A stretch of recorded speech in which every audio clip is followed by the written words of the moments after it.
Well, good morning, folks. How are you? Hope everybody's doing well. Twitter was acting up a little bit. I'm not sure what was going on, but if you could just give me a heads up, let me know. Tweet to me directly. Don't reply to the link to this Twitter space. I just want to make sure you guys can hear me. Audio okay? Can you see me? Can you hear me, rather?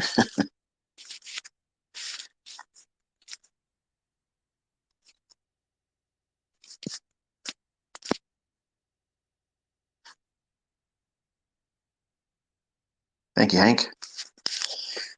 All right, so a little bit of an impromptu, going through a little bit of withdrawal, not being able to talk about the markets.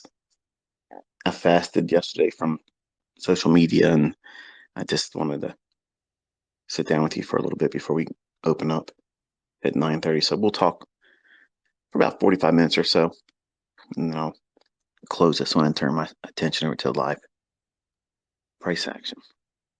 But the title of this one today is How to Avoid Failing in Trading. I have done this for a long time. I can tell you the most painful lessons are the ones that I resisted most. And you probably will do that too. As a developing student, as a break even trader, a trader that maybe sometimes makes money and gets excited and then loses it. You're going to go through a lot of different pathways off the main well beaten path that I'm laying in front of you. You're all going to try to do your own little thing. That's normal. But it's important for you to realize that you know, that impulse, that tendency, if you will, to want to be the guy, the gal, the person that trailblazes and makes it a new path. It branches off into a different direction, goes here, goes there. If you don't have the experience doing it, that's a gamble. It might be very adventurous, it might be fun, it might be one of those adrenaline rushes. And like the lottery, you might be able to pull something off. It just might happen, but most of the time it won't. So when I or anyone else that have gone through things and learned very valuable lessons that my intentions are to spare you the pain and that monetary loss and the doubt, the doubt that, if you try to do it too quickly and you fail, it's real easy to say, I can't do this.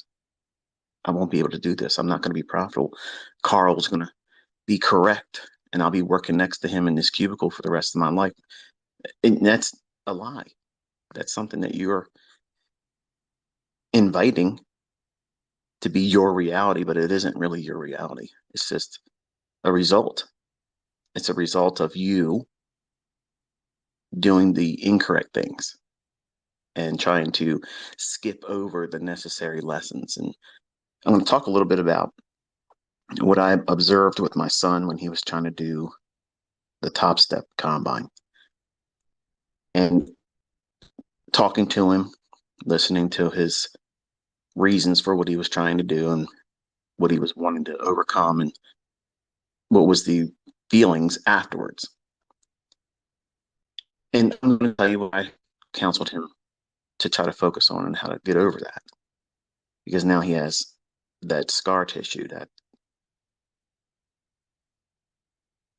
inability to have that fresh mindset where, yeah, you might lose money, but let's not focus on that. Let's focus on all the upside and stay motivated. That's very difficult. That's very, very difficult to do when you fail, when you lose, when you blow an account, when you fail a combine, or if you get funded. And then once you get the funded account, you lose the plot, you lose focus, and you're so much in a hurry to just get to a level where you can ask for a payout because you need to feel like you've done something. Well, you have done something. You've grown, and you have to be able to appreciate those mile markers. And that's the number one thing you do is you log, you journal every time you climb to a new plateau of understanding and growth in your understanding about yourself as a trader, because that's the factor. That's the thing you don't see coming.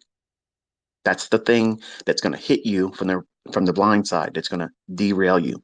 It's not me. It's not me holding back a lesson. It's not somebody else selling a course. It's not somebody else giving you a signal, because it's ultimately you that will undo you, and you don't see it coming. When you first start doing this, you don't appreciate the risk. You don't. Nobody. I didn't. I didn't. I did not. And nobody does. And the number one thing you have to understand to avoid failing in trading is that you have to have the mindset that this is for you. It's just like anything else. You're not gonna be 100%. And one of the lessons I taught, well, I taught on this many times, but when I'm not able to focus, if I'm having a period of time where I'm having a lot of different mood swings because of my bipolarism, it's hard for me to wrestle that.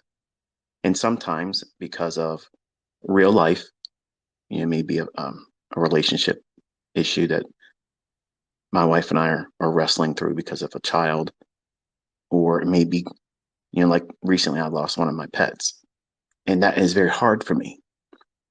So I've been angry. I've been trying to replace that absence of not having her, and wanting to do something else to make myself feel better.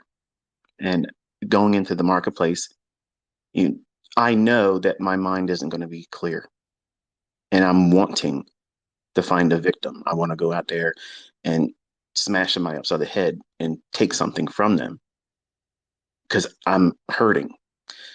When you do these types of things, when you do these things in your trading or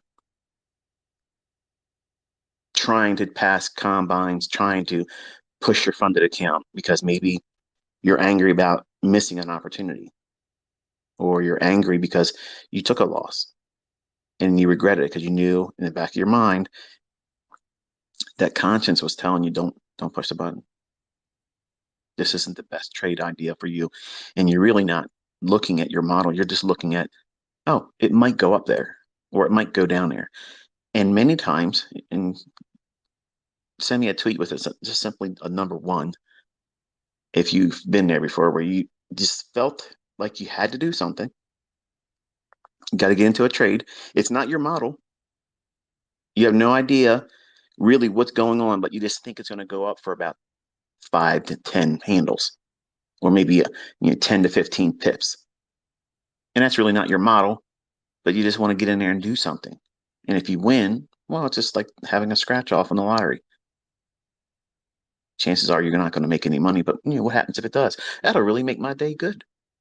That'll really brighten up my day. That would really lift my spirits because, you know, the universe opened up its graciousness to me and gave me something I didn't deserve. And it's going to make me feel good. It won't. It won't. Because as soon as you do that, you're going to feel like, wow, maybe I'm on a roll today. Let me go do it again. And then you'll lose. That happenstance. So that's gambling. These are things that people do. And this is exactly what I did when I was younger at 20 years old. I did these things impulsively because I was not happy where I was at in my life. I wanted to get back with my first wife. I wanted to have more money. I wanted to have a sense of accomplishment. And I didn't want to do the things that I saw the rest of my family doing, which is work the rest of their life for nothing. And even though they had homes and they had automobiles, swimming pools, and they won vacations, these individuals have always been, since then and still today, the most miserable people I've ever met in my life. So I didn't want to be like them. So the way you avoid failing in trading is not looking at temporary setbacks as definitive failure. That's the problem with why everyone wants to avoid a losing trade, because you classify that as a failure. Well, not really ICT. You're really making an extreme out of that. No, in your mind, that's exactly how you see a losing trade, a failure. No, that was a tax on your participation in the marketplace. You can't escape it. The tax man will come for every one of us. And as long as you're profitable, taxes are a nuisance. I could go on a long, a long rant about that topic, but you can't avoid it. And if you spend your entire early part of your career worrying about what happens if you take a loss or losses or go into drawdown, you want to know what that feels like. But in the beginning, you're trying to do everything you can to avoid that, when that's the very thing that you need to have to test your mettle. You need to figure out who you are as a trader in that environment, because that is the battlefield. That's where it all happens, folks. The people that succeed and keep going and make more money and are consistently profitable over a long period of time. Not, let me just get a payout. Let me just get a payout. Let me get my certificate. Let me get up there on social media and say I took out $1,000, 10,000, 25,000, whatever it is. Like that's the pinnacle of your career, and that's the visibility you have right now. When you first start, I need to get my first payout. When your whole mindset should be, I need to get myself sorted so that way my entire life is pursuing excellence. I'm not gambling. I'm not trying to go out there and trying to replace a discomfort, a depression. Like I'm physically, I'm depressed right now, and I wrestle with that. So I know if I go into the marketplace and I do what I'm capable of doing many times, which is club price over the head like a caveman and drag it back to my cave. I may not be seeing something, trying to do something impulsively to get a rise out of all of you on social media, and that will temporarily soothe the depression I'm feeling because I lost a loved one. So you have to be very careful what you do and guard your mind, because if you go into these charts, they're like ink blots. If you go to see a psychiatrist, I've never been to one, so some of you are thinking, "What's what you need, ICT? You need a good shrink." No, I don't. They're not going to fix me, okay? But an ink blot is left to your own interpretation. There's no right answer, but a psychiatrist will take that information and they will be able to determine how you think. Where does your mind gravitate to? And in these candlestick charts, they're going to present what you are wanting to see. Okay. And that chaos, that randomness is many times the agent that is fooling most of you, because you're taking something internally and you're manifesting it in the charts. I'll paint a scenario for you. When I was 20, I would have all these Rocky themes in the back of my head, all these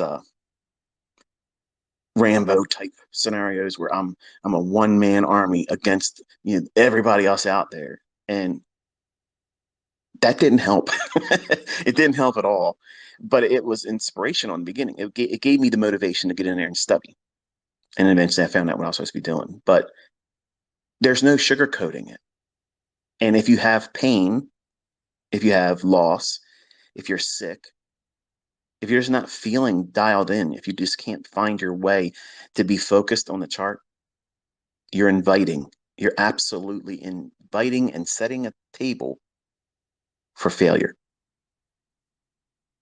You're inviting it. So you have to be aware that you are going to do this to yourself. No one else is going to do it. Your broker didn't do it.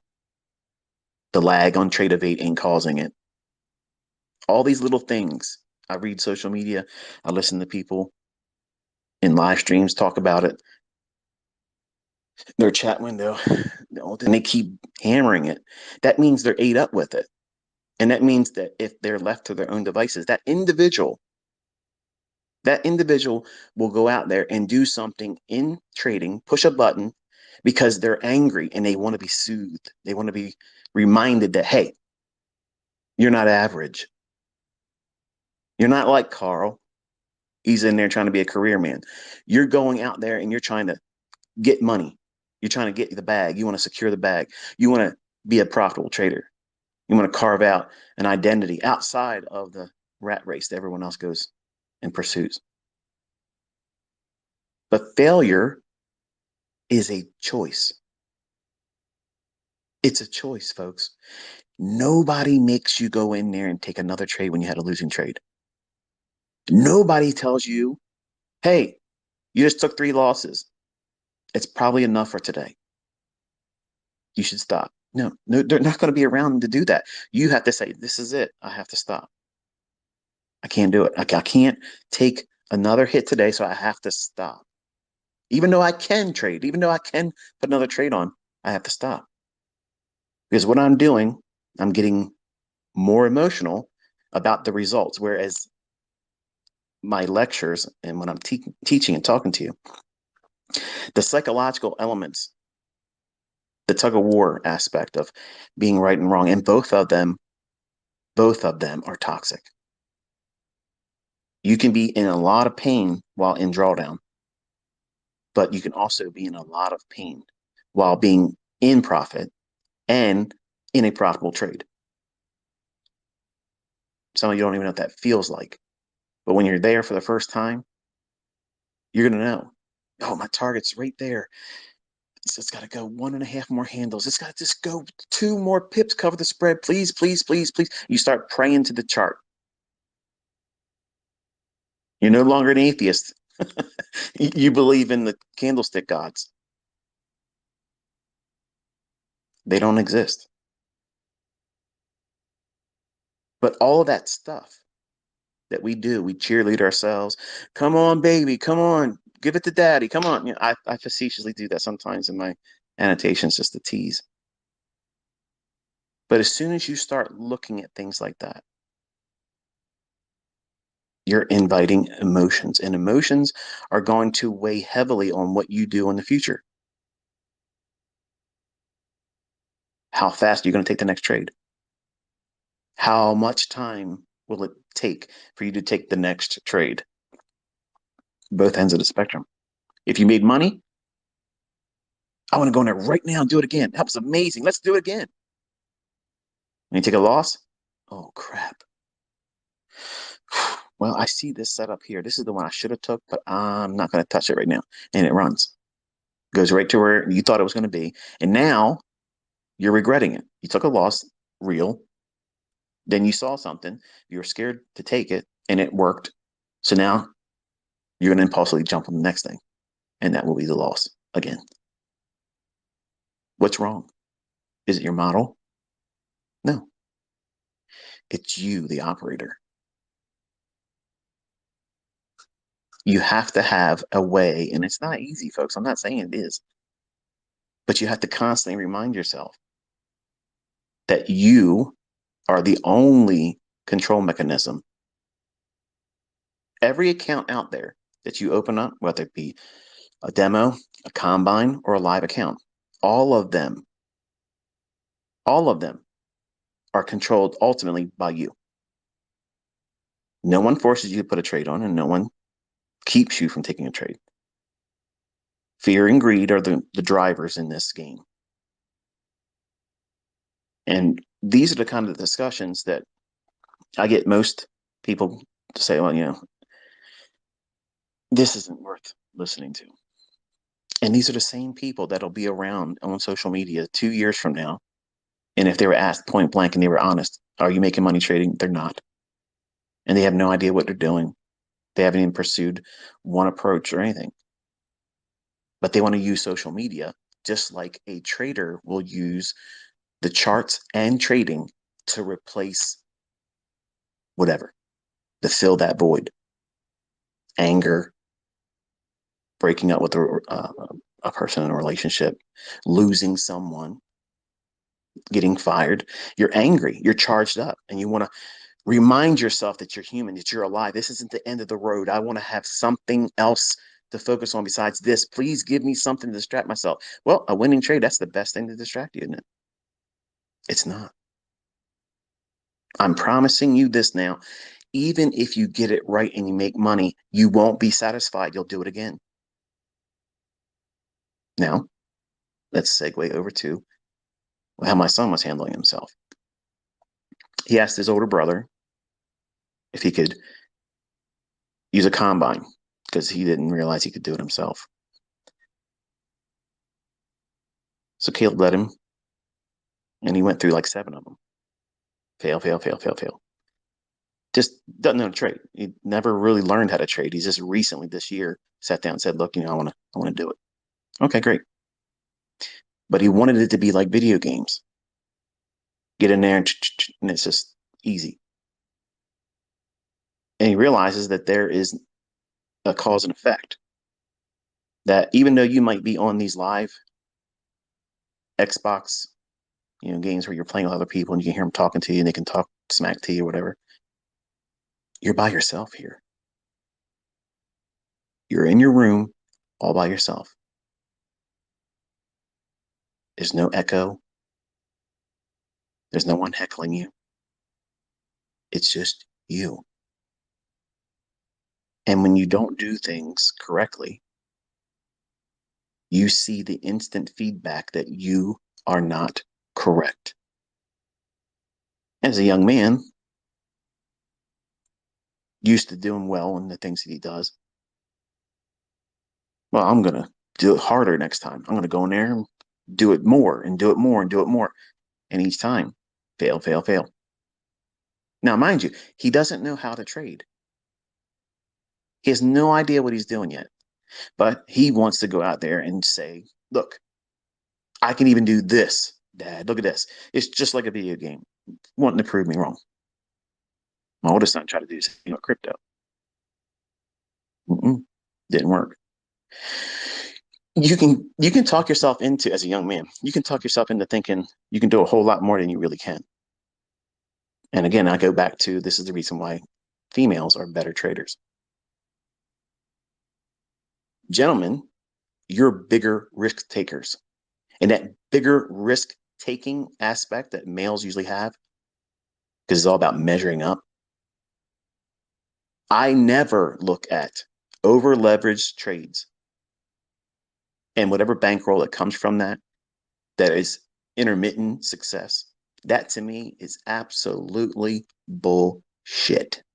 That's equivalent to someone to go out to casinos, pull down the arm of what's it called, a jackpot.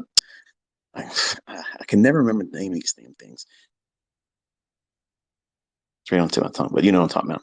It's equivalent to any of that gambling, and you win. Where's the skill in that? Anybody that would have had an over leveraged trade in that circumstance and they're correct. Oh, great. That doesn't mean that you're a good trader. Females, and my best student is a woman. This person and everyone like her, they're not out there trying, and you all want to know who she is, and she's not interested in talking to you. She's just living her life, doing what she wants to do, and she's extremely private. But she's never one time said, "Hey, Michael, check this out. Boom, look at that." Never, not one time. I had to ask her. I had to. And I felt uncomfortable asking her, "Can you show me what you've been doing?" And she was modest about it. Like she was apprehensive. Like, I really don't want to, because she thought that me seeing what her results were wasn't going to be enough in my eyes, and it would give her something to be concerned about. And when I saw her results, I was like, "What the hell? That's amazing. That's really good," which was great. But she didn't take that and say, "That's right, Tarzan. Look at me." And they want that. I don't want it. And for the folks that are talking about, yes, I am absolutely stopping in November. I don't need this. I don't like this. all the attention, all the adoration just doesn't feel right for me. I don't like it. So I'm just trying to get through it. And in November, I'm going back to my personal life. But my son wrestled with wanting to be right. He wanted to be able to come back and say, Dad, I did this, did this, did this, and then I figured it out, and this is what I did. Now I can do it. And his explanations were, I just wanted to get through that part where you get funded. I just want to get through that part fast. And I told him, I said, well, what you were doing, did you understand what you were doing by doing the maximum amount of trading today? Even though they say they will let you do it, that's not good advice. That's like a drug dealer, saying, hey, look, I got some weed for you, but if you really want to go high, got some coke. Hello, to left to their own devices, someone that's really on the edge of just wanting to do the most extreme thing, they're going to do the most extreme thing. And that's not helping that person. Okay. That's not a help. That's not someone out there. That's not a company saying, we want to help you make money. So here, trade 15 contracts. You can only really lose $3,000, but hell, try 15 contracts. We're your friend. We're looking out for you. No, you're not. The statistics will absolutely guarantee that that person is going to do that stuff. They're going to touch the thing they're not supposed to touch. They're going to walk in, like me. Sign on grass says don't walk on grass. Well, I'm moonwalking on it. That's human nature. It's absolutely human nature. And I understand, what he's trying to do. And it's like, I guess if I would have had my father, or if I had my grandfather, alive at the time when I was, first learning how to do this stuff, he had passed away already, so I didn't have that. And I would have tried to do those same things to try to impress him. But that's the part that just gets you in the door, that gets you to the dance. And I don't think that I would have recognized the trap at the time as a 20-year-old, if I would have been met with initial success in doing those things. I'm glad that I failed. I'm glad. I'm glad that happened to me because I have a personality disorder that would have allowed me to never really learn if I wouldn't have had that first initial shock and pain. It wasn't enough for me to say, oh, I'm never trading again. It just means, okay, this is a whole lot more than I thought it was going to be. I lost 50% of my trade in one night, in one sleep, from one going to bed and one rising up. When that orange juice market opened up, I had lost 50% of that option. The premium I paid for that, I lost it overnight. And while I knew that was immediate, I didn't know what I was doing. I need to pull out, take the loss, and go back and figure out what I did wrong. Learn how to trade. Most of you probably wouldn't have never done that. I'm glad that happened. So the way you avoid failure ultimately, let me define it for you. Failing is you're never doing it again. That means you failed. You're not failing if you go out there and you try and you try to study and you do things and you forward test and you blow your demo account. That's not failing. You're learning so much, but you just don't have a way of measuring it right now. You see it as I'm never learning how to do this. I'm never going to be able to get this. I can't get past this threshold. What's my barrier? Why can't I learn this quicker? That's the thing that you're doing. And here's the amazing thing that you don't realize. Everybody goes through that. I went through it. Dozens of times I quit. Dozens of times. But in reality, in my heart, if you were asking me at the time, because there's nobody there next to me when I was 20 years old, I didn't have a buddy, a study partner to say, hey, look, stay encouraged. My encouragement was getting up and going to work again the next day. And I was like, screw this. I'm going in there. I'm studying more. I'm going to study more. I'm going to study more. So failure is when you ultimately get to the point where you're done. You're never doing this again. You failed then. You absolutely failed. You did.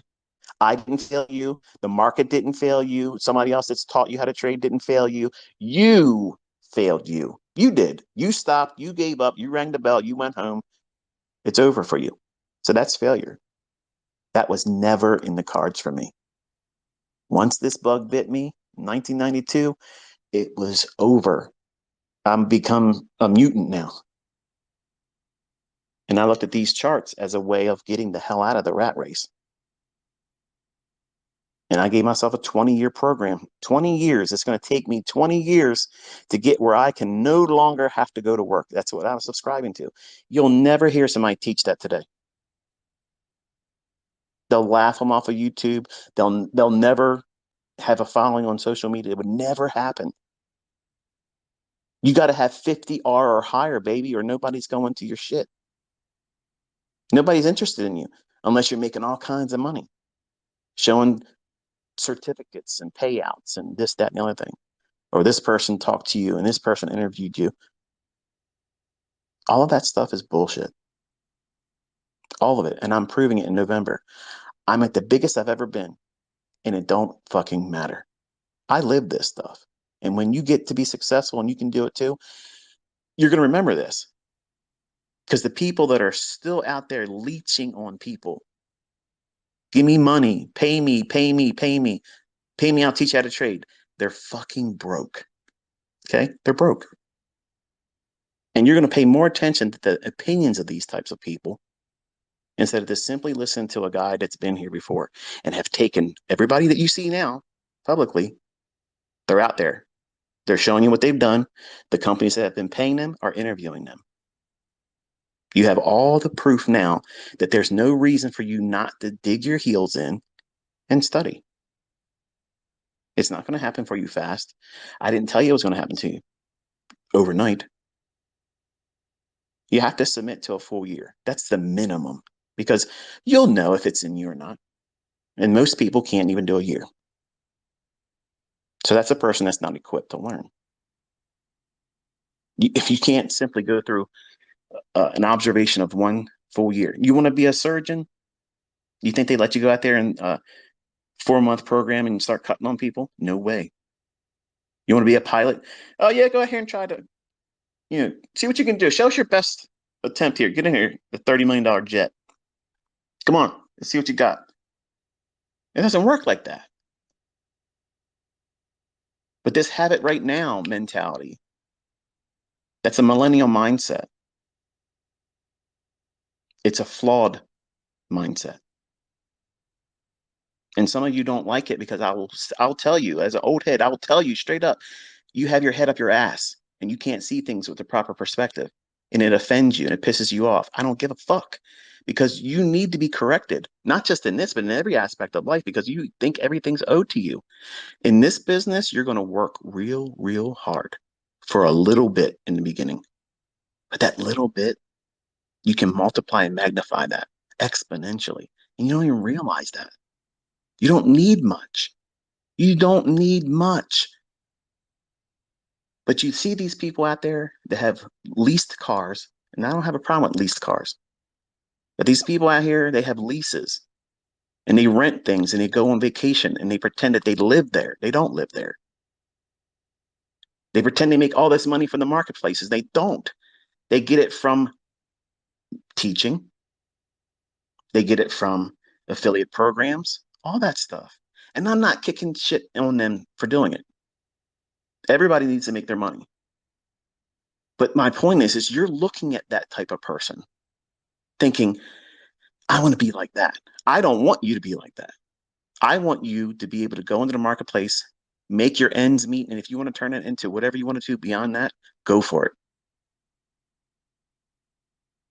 It's about making sure You don't need a paycheck. Not get rich. Look, you can take what I've taught and turn it into whatever amount you want to turn it into. The sky is not the limit. But you cannot, absolutely cannot try to convince yourself that success is only that.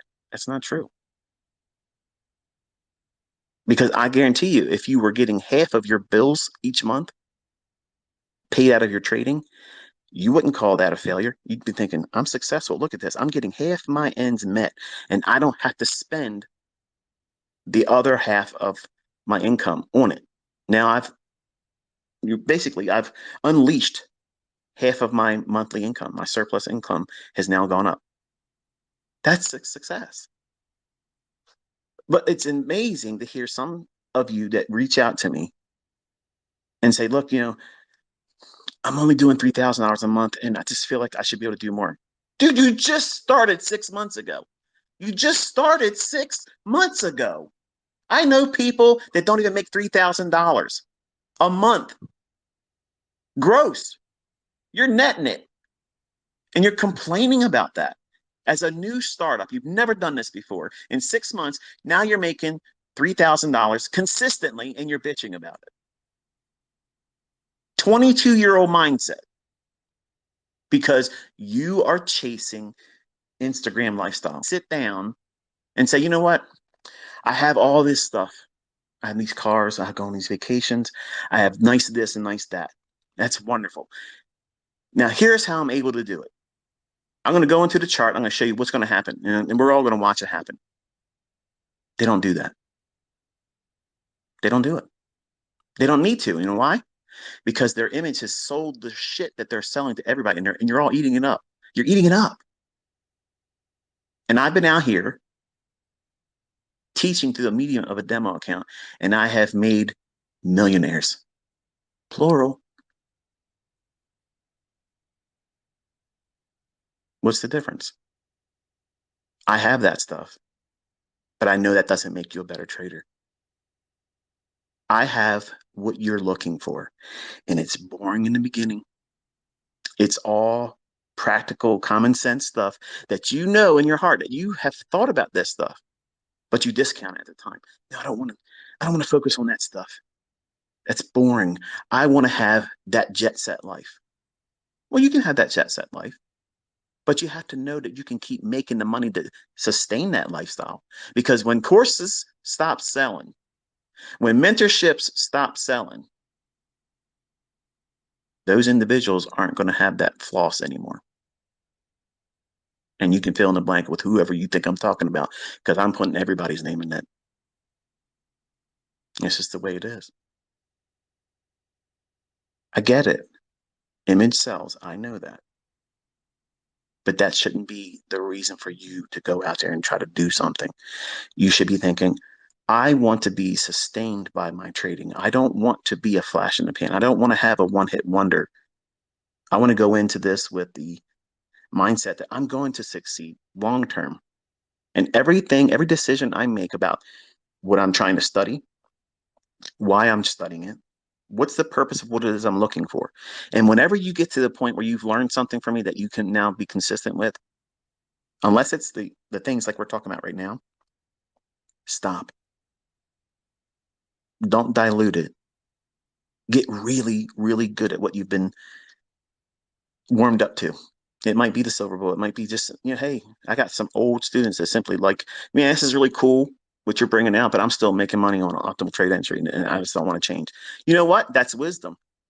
That is wisdom. That's a smart person. That's someone that is educated. And here's the thing. Here's the rub. Here's the thing that you don't understand that they do. They know themselves. They know enough to know that ICT's got all kinds of freaking crack. I got something to get you all high. But they found their vice, their method, their model, their thing that makes them click.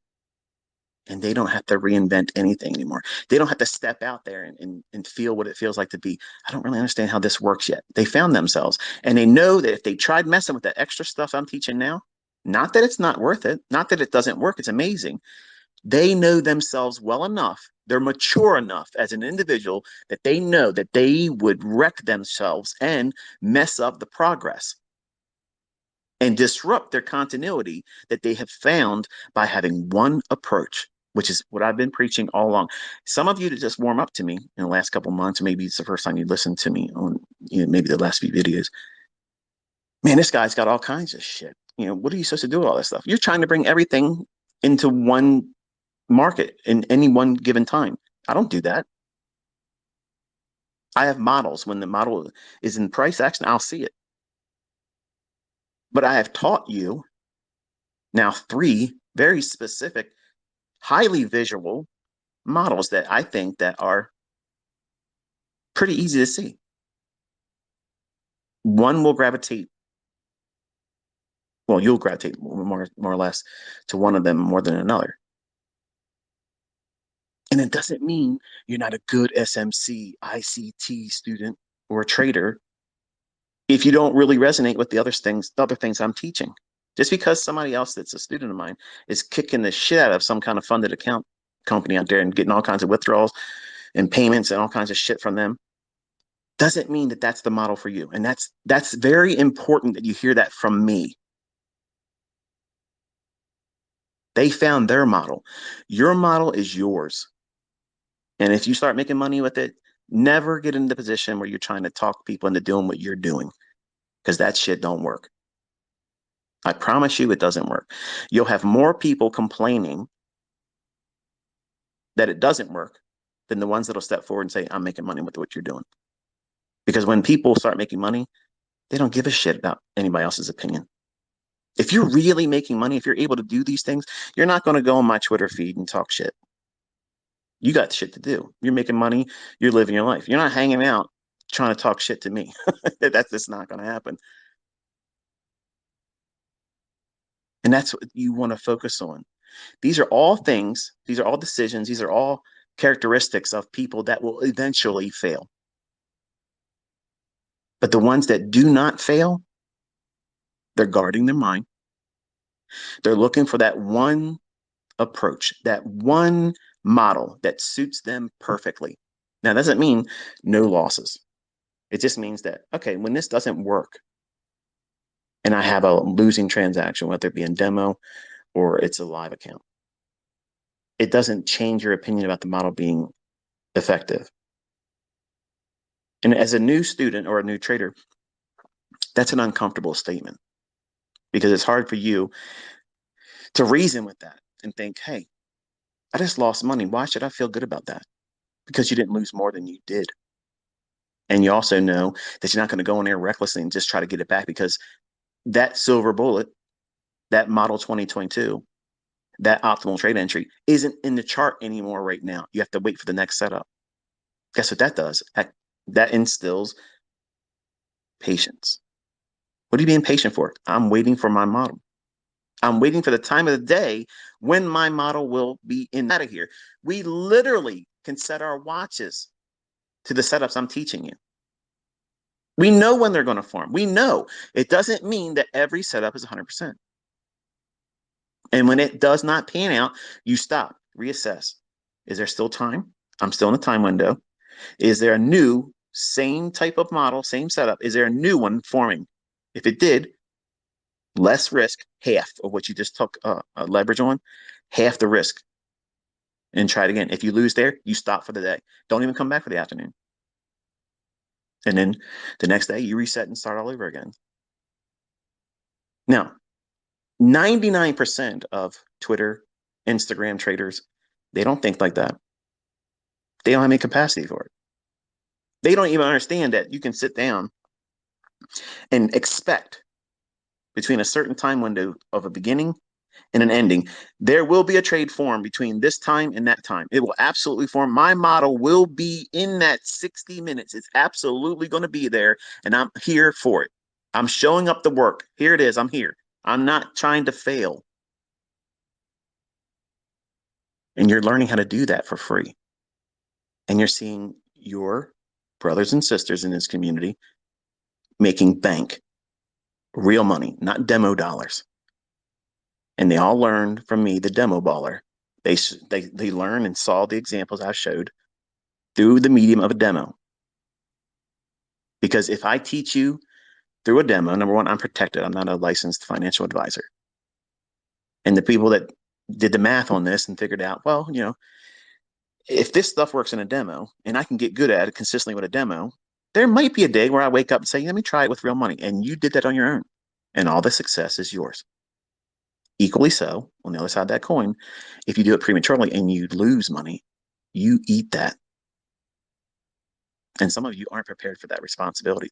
You want to be able to hold on to that. Well, I'm going to blame that guy. I'm going to blame that book. That video series he didn't teach me that part and I lost and it's his fault. That's bullshit. That's somebody that's not equipped to do this because you're going to lose money. You're going to absolutely, guaranteed, no matter what you trade with, you're going to lose money. Nobody does it 100%. And you have to be prepared for that or welcome and invite failure. Don't rush to get through that funded combine challenge. Okay. It's literally laughable. And I keep reminding my son, look, these things that you try to do, they're not working for you because you're trying to push too hard. You're not listening. In the time that you're trying to save, you're compounding it and you're increasing more of it. You're making it farther ahead of you and a longer distance to between where you are right now and where you want to be by doing stupid things that I've already told you not to do. But lessons like that sometimes they have to really hurt. They have to hurt enough to know that this isn't doing it for me. And just because he's my son, and just because Cody, my oldest son, was, birthed from me, does not give them an advantage. We're all humans, and we're all going to do things impulsively. And you have to make sure that you're not doing things. And the market just opened up. I'm looking at it now. If you're looking at it live, E-mini S&P and E-mini NASDAQ, I have my chart up in front of me. The little inversion fair value gap that I had noted. Give me a second here, make sure I give you the time. On a 5-minute chart of NQ, it is the 2:15 p.m. yesterday, July 20th, 2 p.m. I'm sorry, 2:15 p.m. on a 5-minute chart. I'm watching to see if that offers any kind of support. We already cleared that buy side, by the way. So that was kind of neat. I'm going to see how we trade now that we're open. I don't have a bias yet, so but I'll talk a couple more minutes. Always longer than he says. But so in summary, the way you avoid failing is you filter what goes into your mind. If you are constantly feeding yourself Instagram garbage, image things, you're never going to be satisfied with your progress when your progress is more than ample. If you weren't comparing it with everything else around me, anyone else that shows you materialistic stuff, you're never going to appreciate the growth that you're going through. How guilty are you in that? When you think about it like that, it's silly that you waste so much time worshiping these people. I don't encourage you to do it with me. In fact, I hate it. But all these guys out there want to be called the GOAT. They all want to be looked up to. I want to be like you. I want to drive the cars that you have. I want to have friends ride around your boat that you don't really have a relationship with. Sorry, Pat, I had to throw that in there. The point is this. You can get caught up in all that kind of stuff. Okay, you can get all caught up in image things, and none of that's going to increase your bottom line. But you know what it will do? It'll prevent your bottom line from growing. And I'll say it again. All that image stuff, all that social media pomp and clout, that measuring up stuff, absolutely does nothing. Does nothing for taxable income. Doesn't do anything but make it harder to obtain. Because you're chasing image. You're pursuing image. There was a soda commercial years ago. Image is nothing, obey your thirst. That's actually a really good slogan for right now. Image is nothing, obey your thirst. What's your thirst? Success. You want to be able to get out of that cubicle. You don't want to be in that mundane job. You don't want to be doing those jobs, plural, for some of you.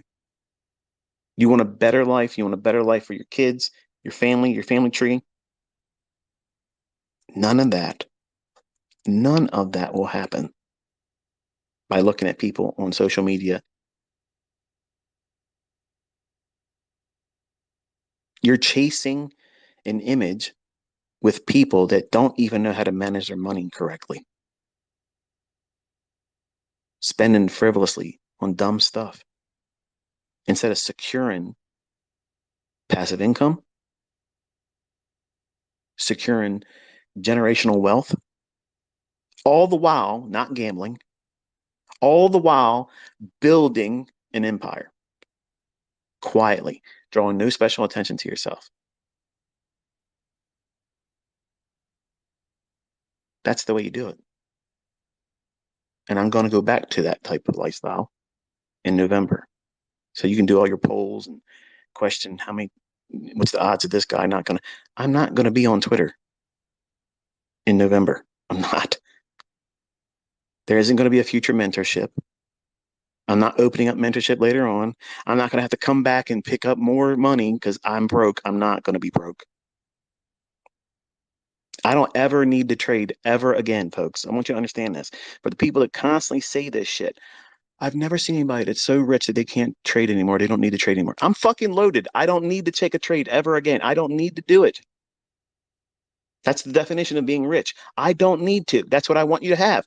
I don't need to go to work. I don't need to worry about bills. I don't need to worry about if I'm going to get fired. I don't need to worry about making medical payments on insurance because it's too fucking high and it's all a fraud, scam, Obamacare bullshit. All these pressures that everybody has. I don't want you to have any of that stuff.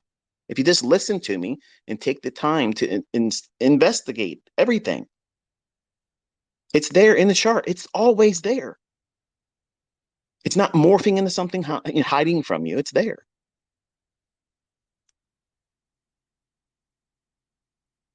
But you have something else in front of you that's distracting you.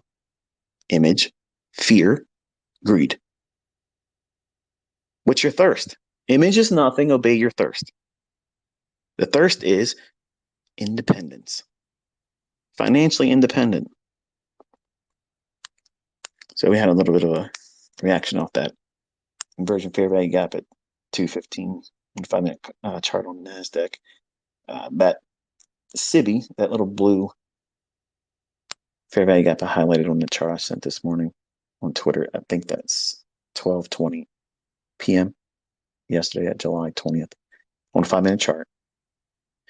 I'm watching to see if we can reach up into that. If we go back below the inversion fair value gap, then my attention would go to 15,580. And if we accelerate through that, then I would be interested in the sell side that I mentioned on the chart that I shared. But other than that, still no bias. But the point in this discussion was to just remind you that you're human, you're going to make mistakes, and you're going to do things incorrectly, and it's normal to do that in the beginning. But minor setbacks, growing pains, stop losses that get hit, and you result in a monetary loss, whether it be demo or your combine or your funded account taking a hit. That's all normal. It's not. There's nothing to be afraid of. That's something more than it is. It's a simple tax. It's all it is. You are going to be taxed. Period. You can't escape it. You're going to have losses. You're going to have losing trades. You're going to miss opportunities. And you're going to have real shit happen in the real world. And when it does, it fucks you up in your head. And you should not be trading. Period. I'm practicing what I preach.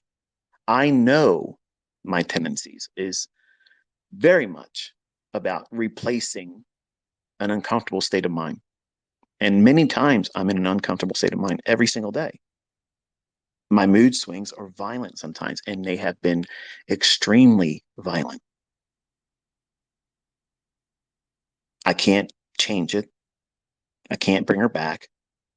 And the closest thing I can do is to get two more to, to spend more time loving and caring for and inviting into our family. You know, a pet to me is a family member. Waking up and you don't see that part of your family anymore, and you expect to. It hurts, and that hurt, that pain, it's with me all day long. So it's inviting me to go in to do things that would make me feel better. And when I get like, I had to get off of social media yesterday because I saw all these fucking asshats out there talking stupid shit, trying to get attention because they mentioned my name. That is the invitation for me to do things that I know won't give me the result I'm looking for. As much as, and if I was in a better state of mind, I'd be out there, toying with them. But I'm hurting right now, so I can't allow that. And you have to be mindful of that in your own trading, in your own personal life. You're going through stuff, and it's going to happen. You're going to lose someone. You're going to, maybe not have someone, and you are lonely. You want to get with someone. You want to start a relationship, and you're not having any success with it.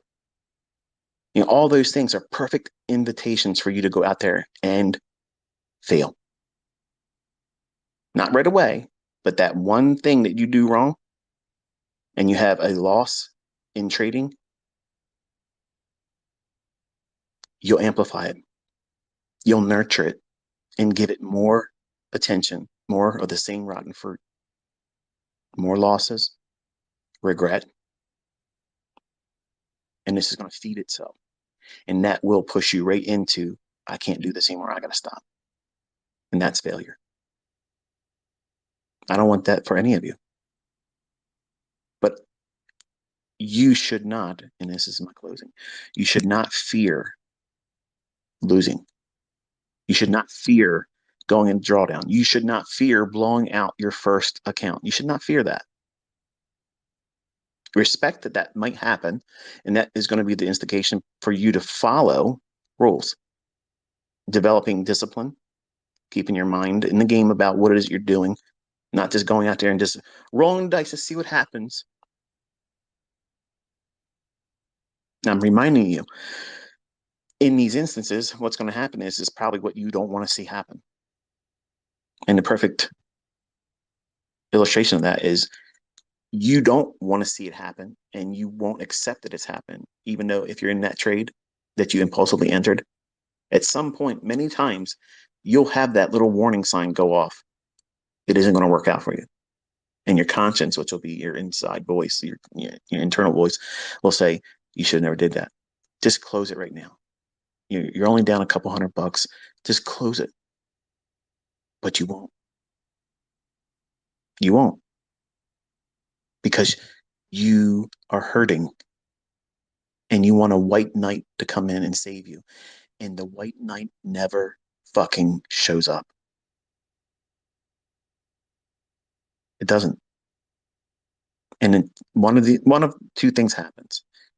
The market stays against you and eventually squeezes you out where you can't even tolerate it anymore, or you blow out.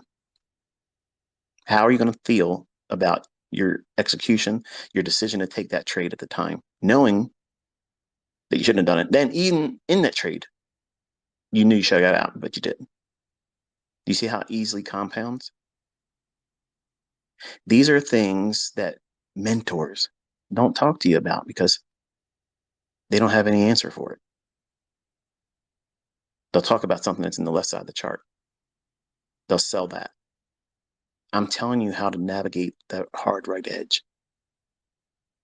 And most of it is in between your ears. When are you trading? Are you in a good, healthy state of mind? There's nothing wrong with being excited. There's nothing wrong about being positive about the opportunity that's before you today, this trading session, this week. There's nothing wrong with that. Absolutely nothing. But you should not hop yourself. And adrenaline will come by either stress or excitement. If you have nervous anticipation, excitement, before you start trading, you need to stop. You're not focusing. You're at your peak in terms of emotionalism about what you're about to do. Don't take that trade, especially if it's a live account or if you're at the funded stage. If you have all this nervous excitement about it, immediately go to a demo. And if it wins, you have grown through a period of nervousness and excitement that you cannot trade in that environment. In that state of mind, you should not be trading like that. But if you're wrong, are you going to regret it? No. You're going to reward yourself and say, you know what? That was the smartest shit I've ever done. At the time, I felt like I was going to win that trade. I felt like I was really going to win. I was excited, but because I identified my nervous excitement and I was trembling because I knew I was going to make money. I was going to go in there and make money. I identified that. And someone with more experience, more understanding about how I'm going to fuck myself up doing this, told me, don't do it with that live account. Go to a demo. And then you lost. That's a huge milestone. But none of you are opening yourself up for that. You will never give yourself that learning opportunity about yourself and discovery about yourself because the trader that is who you are or who you're trying to grow into, that's the barrier that you don't see in front of you. You don't see it. But that's the person that's holding you back, and they're formidable. And if you stoke their fires and encourage them to be much more formidable in terms of keeping you from growing, how do you do that? By allowing emotions into your decision making and chasing image. See, a financially successful trader, the best ones out there, you don't see them. They're not out there showing you what they drive, what they spend, what they dress in. They don't do that. They don't do those things. They're busy living their life, managing themselves. How do you manage yourself? None of you have the right to know what I do with my day to day. None of you do. It's never been my goal to ever have that. Because no matter what I show, no matter what I share, I could literally go through the 12 different bank accounts I got and you'd shit and fall back in it and see what I had. It won't do anything for you. But there'll still be people out there. Oh, he went to an ATM machine and he did a balance inquiry right there. It came right out of the ATM. Oh, it was photoshopped. I mean, I'm not gonna entertain these fucking asshats. And you shouldn't do it either. You're never gonna live up to everybody's expectations. So why even start it there? What is your thirst? What is the thing that keeps you going?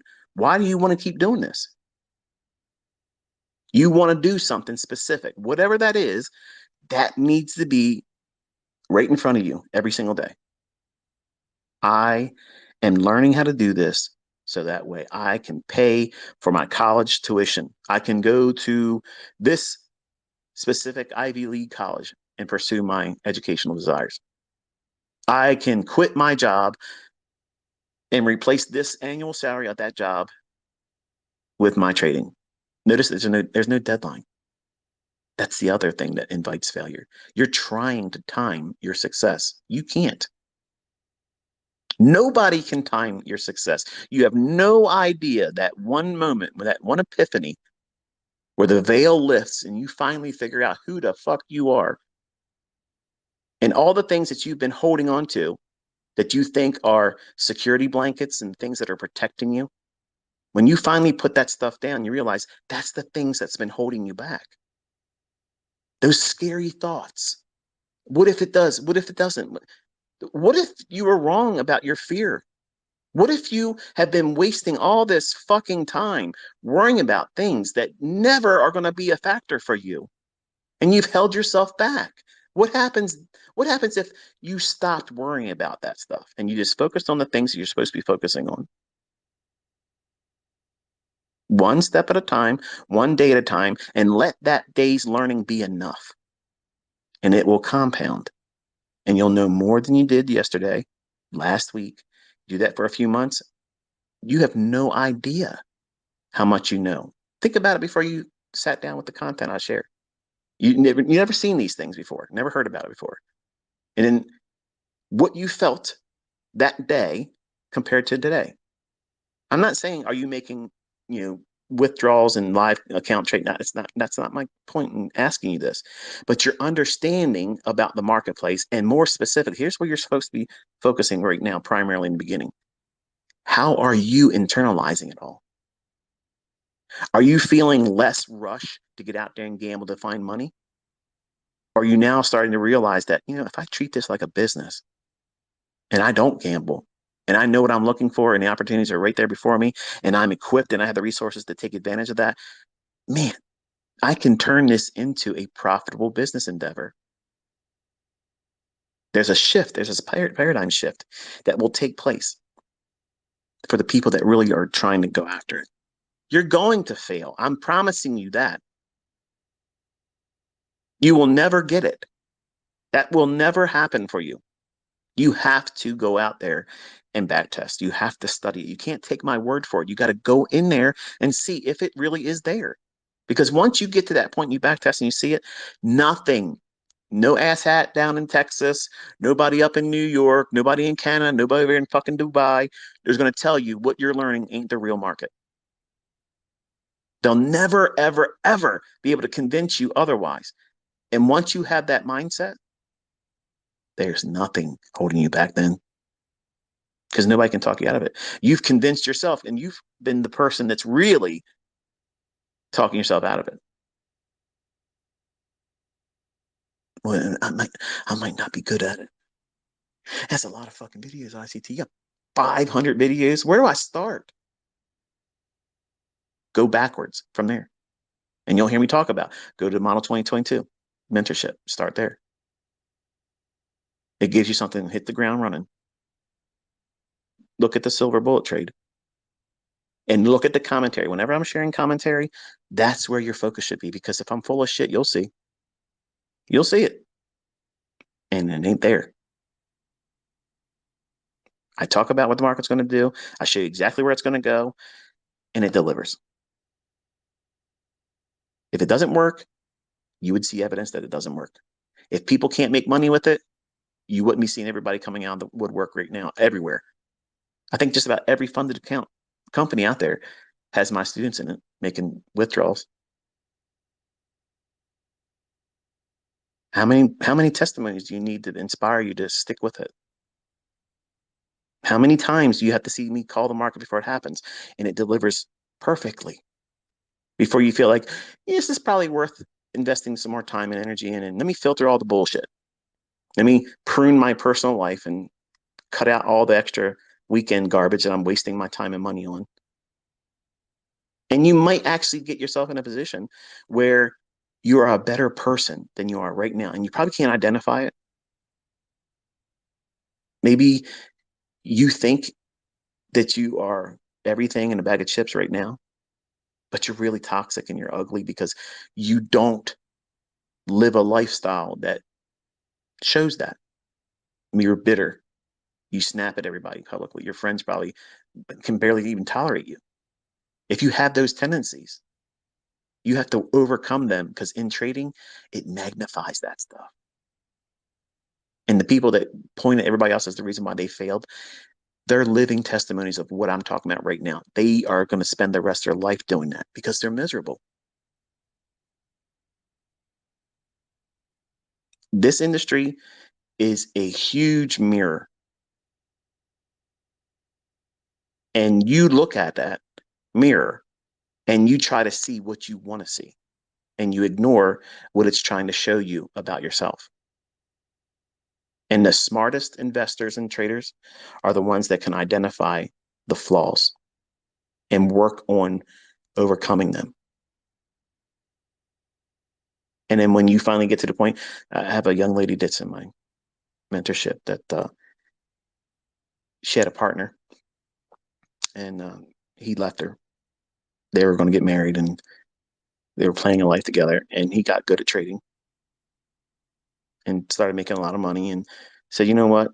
You know, I'm attractive now. Girls like what I'm able to do. And he took that and ran with it in a negative direction He had somebody that was monogamous.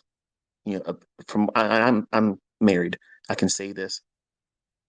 The lady's beautiful, but because this young man has now a new skill in his mind, before he found that success, she was, I'm sure, beautiful, happy to be with her. But then when you start making that kind of money and it changes you, fundamentally, it changes you. You start thinking that you're better than you really are materialistically. And that's how the enemy gets you. Pride of life, lust of the eye. Those things will creep in. And it did for me when I was 20. And you think that every girl gets to sleep with you now. I'm so good. I got to get everybody the opportunity to sleep with me. And that's what this young man did. What happens if you are not in a relationship right now and you want to be in a relationship, but you're also struggling because it's a one income household for you and things are expensive? I can appreciate how everything's expensive. I got lots of money, but it still shocks me to see how much shit costs. I don't think about it until I think about it in relationship to most of you, because I know you're all trying to do what you can to improve where you are financially. But what happens? What if, okay? What if you put the time in and you build yourself up? Not overnight, it's going to take you some time, but you build yourself up. So now you can afford to be maybe in a different neighborhood, driving a different car. Not now that's sucking the life out of you like a vampire. And maybe you start exercising more and get yourself into shape. And then the guy or the gal of your dreams recognizes you now because you're doing things you would have never done. And here's the perfect position to be in. You don't need their income. And they know. Chances are they're probably going to treat you far better because they know that you are a treasure. You're somebody that they don't have to carry. You don't have to expect them to take care of you, pick up the bill, pay for our dinner, all the dates, expense, all those things. You don't have to feel like, oh, I got to take care of this person. Every time we go out, I got to pay the bill. And gentlemen, that's how it's supposed to be. But when a woman knows that she doesn't need that man, you can leave your wallet at home, Sammy. I got it. Let me tell you something. For me, that in a woman, if a woman can say straight up, I want to be with you, that right there, that's a unicorn. And some weaker men would be looking at that thinking, nah, I can't be with somebody like that. Right. Because you're a little bitch. But that's what you want to be able to be, your own independent wealth creating enterprise. And well, a scrub won't even test you. And you're going to attract a different level of man. You're going to attract a different level of woman. You live your life a specific way, a refined way, not that you're walking around like you're better than everybody else, but you just don't give time. You don't give time for the time wasters, these vampires that will suck the life out of you. What happens if you start living your life like that and you treat your trading like that? This is a conduit that gets you to a level like that. It's easy to feel better about yourself when you have repaired everything that's gone wrong in your life independently. No one has done it for you. Your sense of accomplishment and courage in yourself and self worth and value go up exponentially. There's no way of describing what it feels like. And I love listening to the testimonies of my students that talk like this. That's what I encourage all of you to do. That's all I'm asking. That's the currency here. That's the exchange here. I'm investing in you. The only thing I want to hear is, what have you done with it?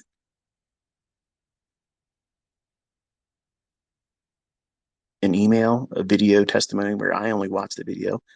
I have so many of them. And to see the transformations in people's lives. You think it's just money. It's not. It's probably listening to this.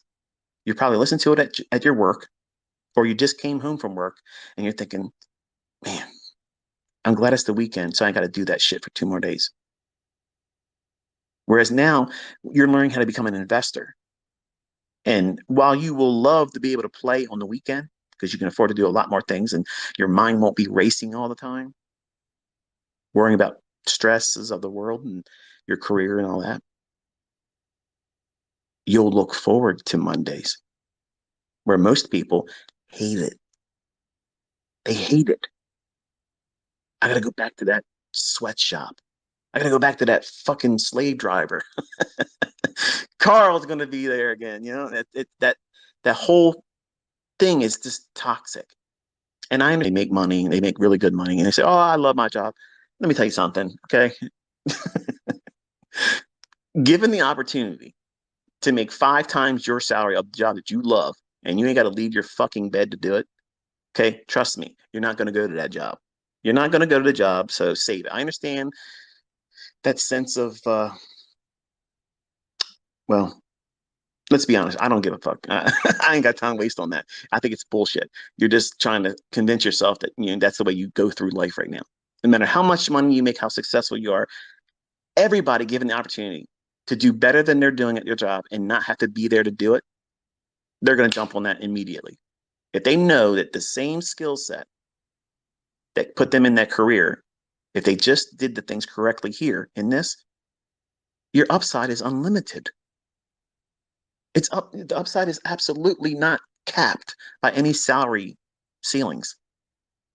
Every job has a salary ceiling. Every job has a salary ceiling in it. It's capped. Where's the limit in what you can earn in trading? I don't know. What is it? What is it for you? Because some of you, you have a number that you think can't be hit. Who says that? You did. You don't set the rules. You don't set the limitations on how much you or anyone else can make.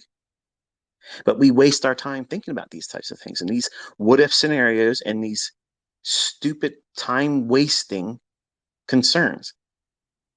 If you would have took that same amount of time that you did all those silly things or watched people that were really not investing in you, they're just showing off.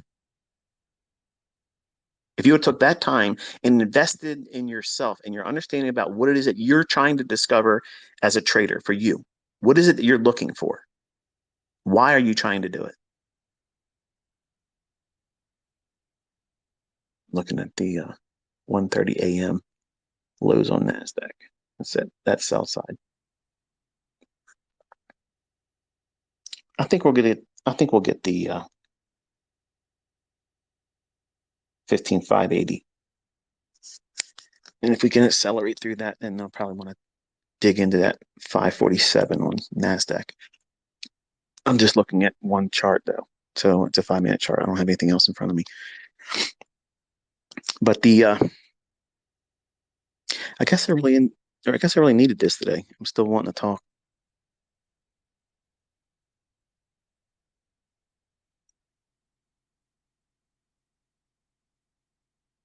I'm looking at that inversion fair value gap at 1215 or 215 rather from yesterday. It was the one I highlighted on the chart I tweeted this morning. So think about what we see here. I had no bias, so don't take what I'm saying as beating my chest because I didn't have any real affinity for one side or the other. But we went up, cleared the buy side, and then went back below the inversion fair value gap, and an inversion fair value gap offered resistance. Now we're in the striking zone of the sell side right below the 1:30 a.m. lows on NASDAQ. There's a small little fair value gap on the 5-minute at 9:30 last night. So watch that. I have that one drawn out on your 5-minute chart. I'm going to do that myself right here.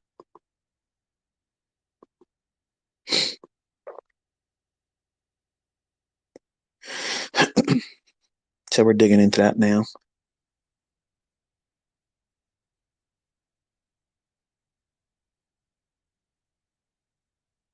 But we ran out to the buy side, and I'm interested to see if it wants to take it all the way to the opposite end to get the sell side at 547. So the fair value gap I just mentioned to you on the 5-minute chart of NASDAQ, that is at candle 9:30 p.m. last night. So watch and see how we respect that one. Do we come back above it and act as support, or we go below it and sell off from it to get to the 547? We're at 10 o'clock now. Let me drop down to a 1-minute chart. There's a small little fair value gap up at the on a 1-minute chart on NASDAQ at 10:01. That might be interesting because if you look at what we did above that, there's a lot of back and forth candles where it was trading into the inversion fair value gap. So for me, if it was going to be any good, and I'm not taking this trade, I'm not trading today. Like I mentioned, my mind and my emotions are high right now. So that's really kind of like the point of me wanting to talk to you today, because I want to talk about Bella and the two puppies we're going to get next week. So I'm trying to bring myself back into focusing about price. But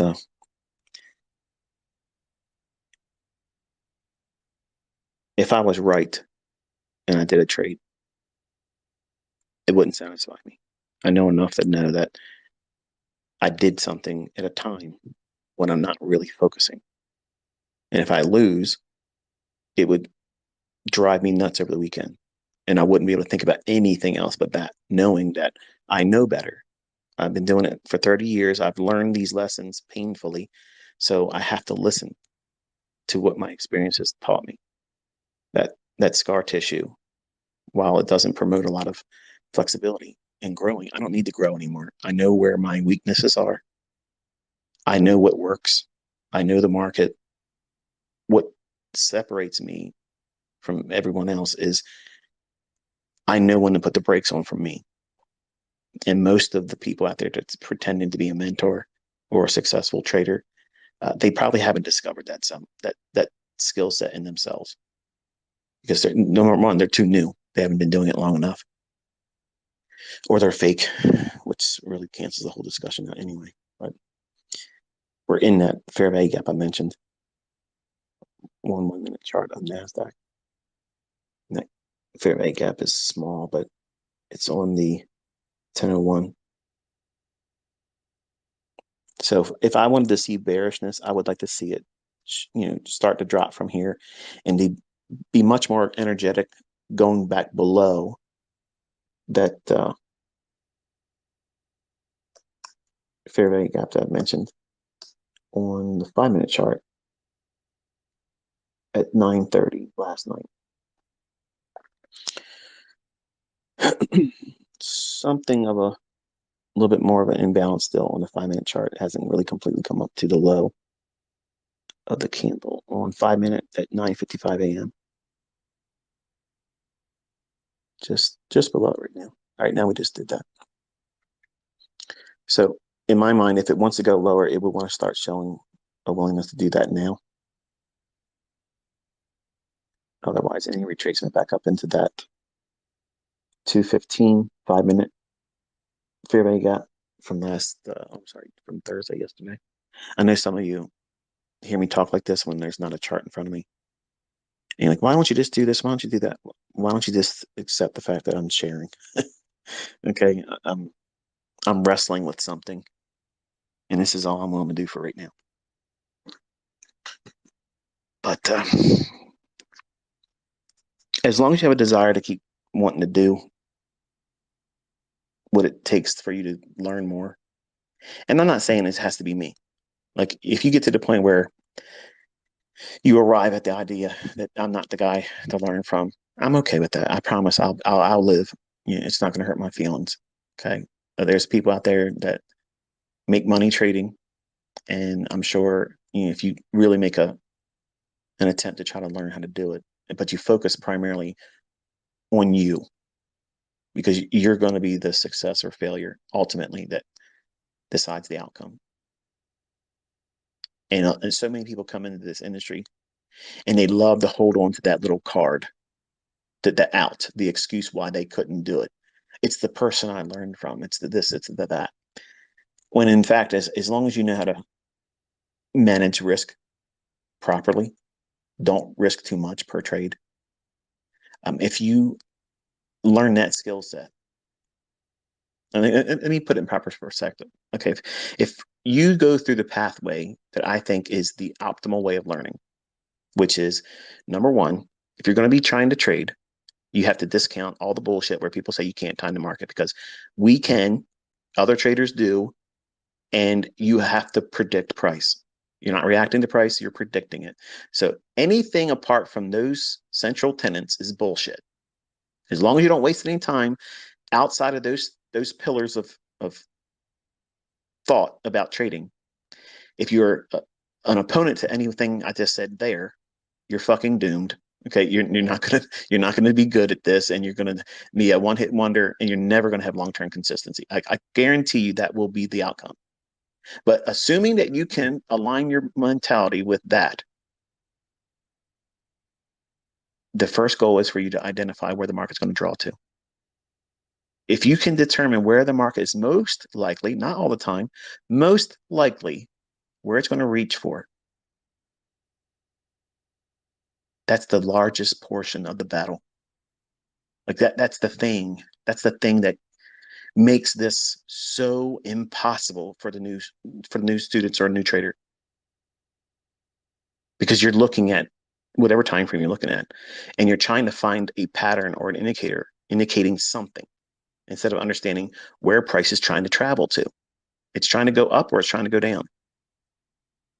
And if you can get that correct more times than not, what have you done? You have arrived at a bias. And here's the thing that you need to understand. There may be times where that bias is not obvious. What do you do in those circumstances? Nothing. You wait. You simply wait. What are you waiting for? For the period of time when it is obvious to you what it's trying to reach for. And as soon as you identify it and you know what it's likely to draw for, higher or lower, a specific level, not a zone,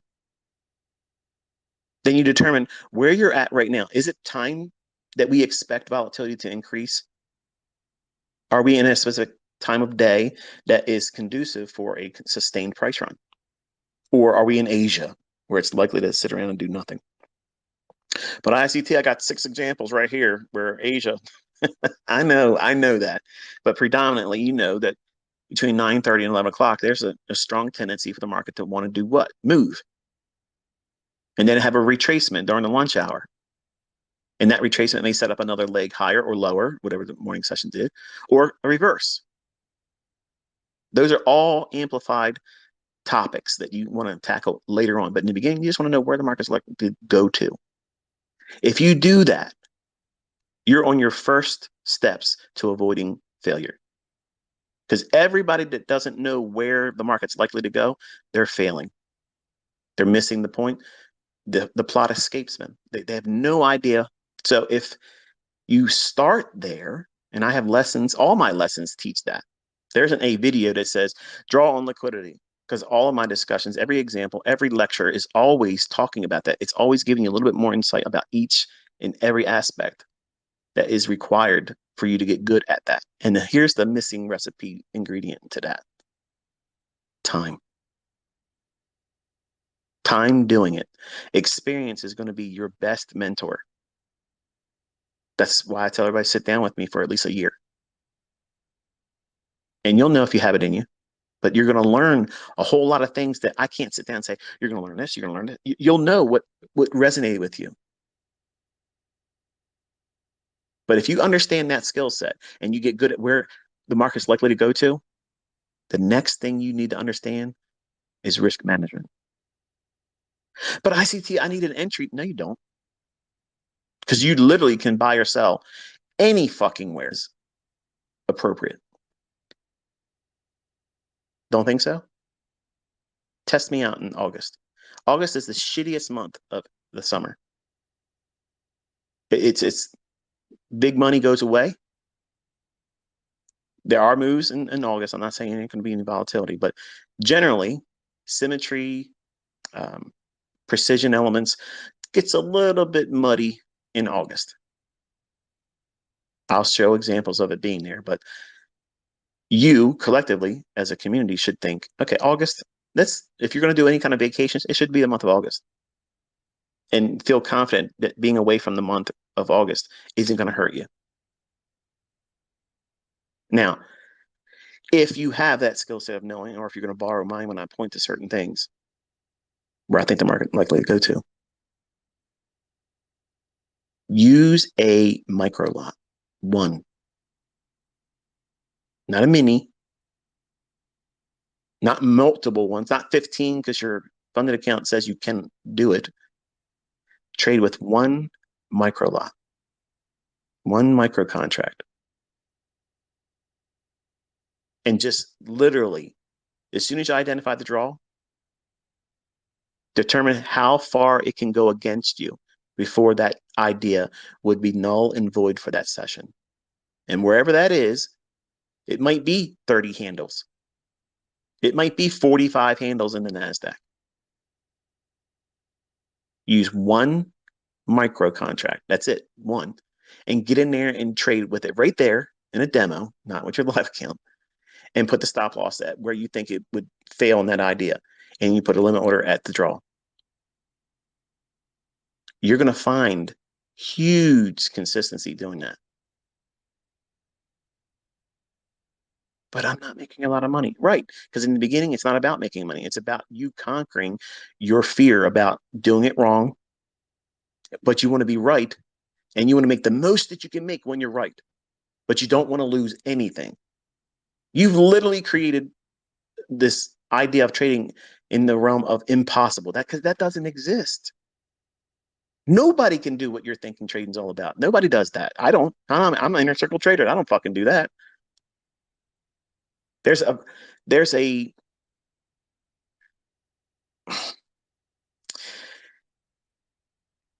there's an imaginary oasis that exists in the minds of traders when they first start doing this.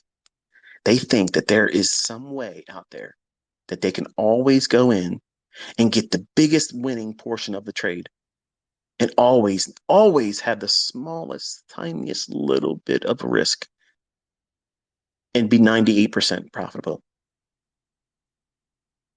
No, no. You want someone to tell you? I will. No, don't do that. Don't think that. Don't believe that. When you're first starting, where your focus is, what you should be believing is the most important thing is understanding where's the draw on liquidity and work with that. Accept the facts that when you get it wrong, okay, what didn't you see in the chart? Go into your charts and really break it down. What was there that you didn't notice? And encourage yourself to say, you know what? This was a good opportunity for me to learn this about that. Not get mad and cuss at yourself or say, I'm never going to get this, because that's failing. You're on the pathway to failure doing that. Nobody gets to the winner circle being toxic and judgmental about themselves and not see the silver lining in what it is that they're trying to learn. You have to cheerlead yourself. You have to be your biggest cheerleader. And that happens with a journal. A journal never capsulates. It never gives room for that. Now, you can observe what you did incorrect. But you have to turn that around and say, I did this incorrect during this trade and I didn't see this. I'm thankful that I had the opportunity to see what I didn't see then. Now I can use this as advantageous intel going forward. Do you see what I just did there? It's positive reinforcement about a shortcoming that you as a human being didn't have the capability and capacity to understand at the time. But you're not beating yourself. You have to cheerlead yourself. You have to coddle yourself. Encourage yourself. All these things, these are positive self-talk. It's important because if you have anxiety or if you develop anxiety, and some of you will, if you start trading with real money, you will feel your first panic attack. It's a given. It's going to happen. You will feel it. and it will be scary. And that in itself is a learning experience. And I've had discussions about how to manage that too. But you can't avoid it. But when you know where the draw is and you get better at it and you work through those growing pains of not knowing how to do it right in the beginning, but learning to get better at it. And then you also learn how to manage risk. If you get good at manage risk and also knowing where the draw on liquidity is, guess what you have become? Think about it. What have you become? The highest probable outcome is you'll be a break-even trader. And that's a goal. When you first start, you want to get to that point because most people can't even maintain break even.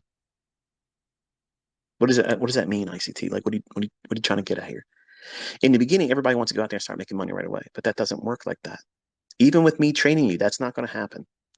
You're going to have periods of where you do well, and then one or two things happen, and you go into a tailspin, and either your skill set or your lack of control just goes into drawdown, and whatever you made, you give back, and you go right back to break even.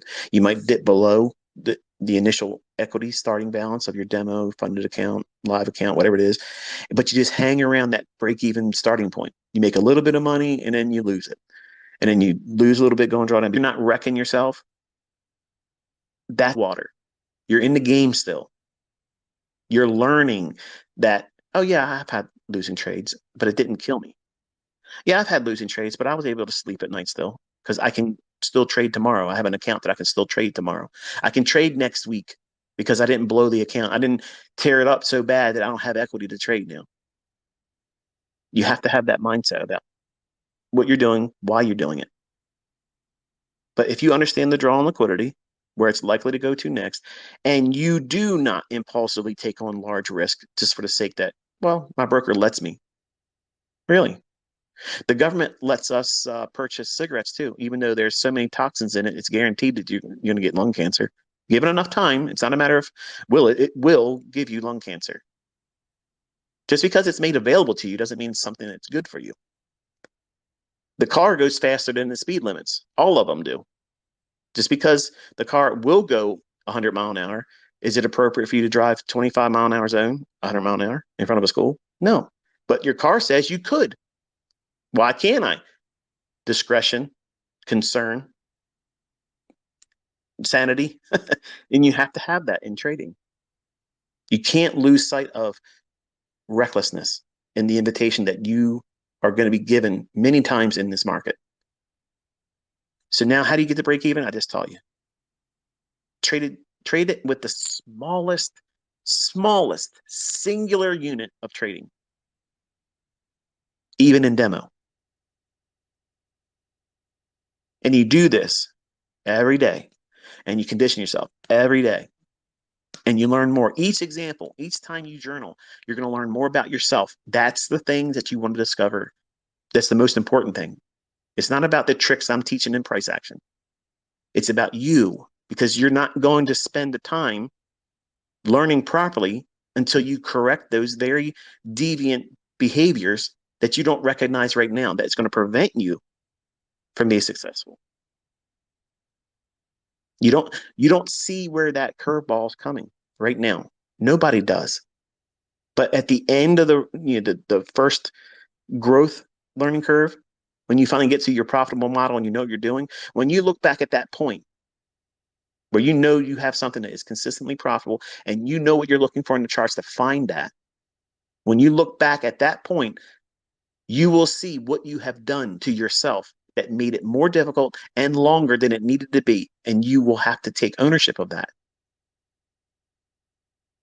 And I talk to you with this idea in mind because it's always us.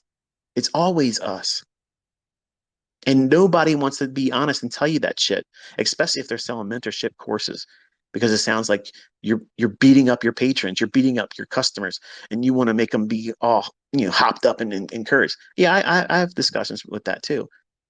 But I look at you because I'm talking to my kids. I'm talking to you with the father role in mind. I want to see you do well. And I've fucked up a lot. And I've learned very, very expensive lessons that you can't get from these dollar mentorships. Okay. These fucking guys out there that just started this, you're not going to learn anything from them. You're not. There's nothing wrong with appreciating their approach to trying to do it on their own. There's nothing wrong with that. And if they want to pay a subscription based, fee to observe them doing that, okay, call it that. But don't call it a mentorship, because you're not really teaching anything. You're discovering yourself still, and you're fleecing people in their ignorance and their pursuit to try to get there faster. And I'm trying to be a voice of reason for people. I'm not 20 years old. I've been here for a while, and I've seen a lot of things, and I'm able to do a lot of things that most of these folks probably will never be able to do in their life. And the topics that matter most to traders' development are the boring ones. That's the foundation. Knowing where price is going to go, that's the first mystery that you have to solve in trading. Anybody that tells you that your job is not to try to predict price is a fucking moron.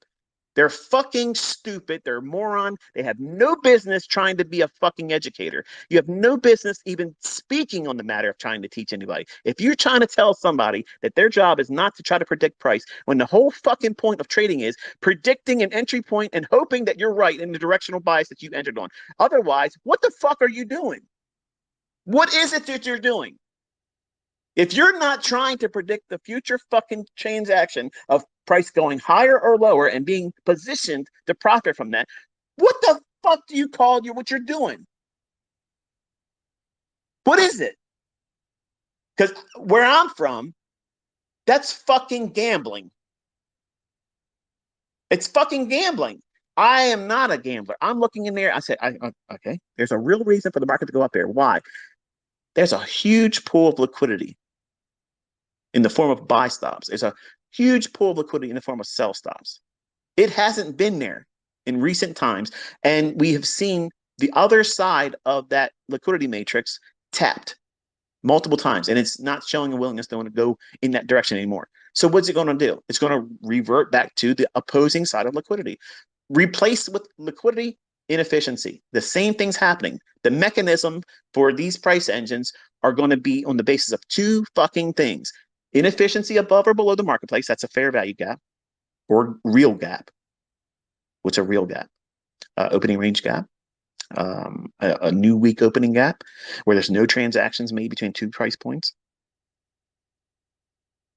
or above old highs for buy side or below old lows for sell side.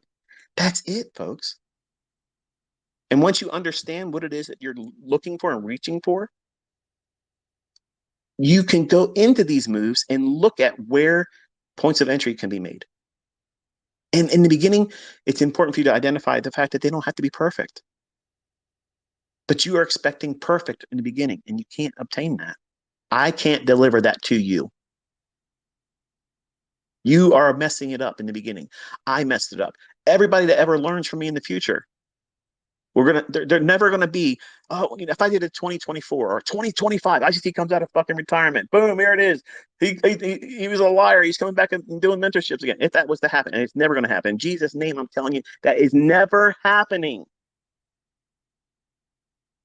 But if I were able to do that again, that batch of people that would come to me would not learn it faster, better. I wouldn't have another way of telling you these things, would be the same things I would be telling them. But you're asking me to open up a mentorship. I'm literally talking to you right here, unmonetized. I'm mentoring you right now, and you can't even identify it. You can't even recognize the fact that I'm mentoring you right now.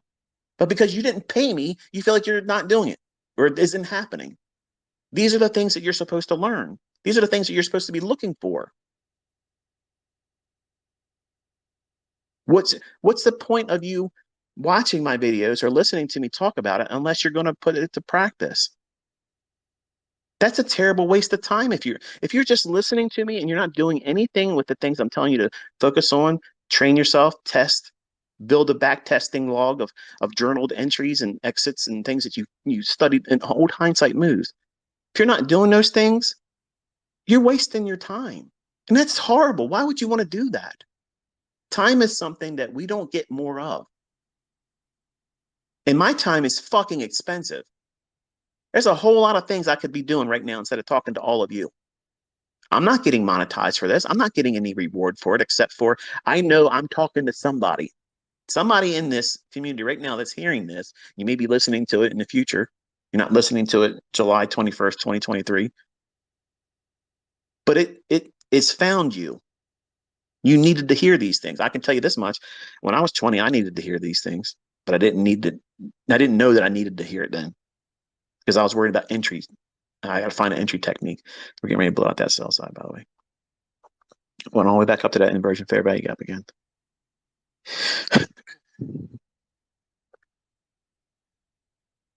Lost my train of thought. Give me a second to get a drink. 45-minute session, remember? Good old ICT. Over delivers.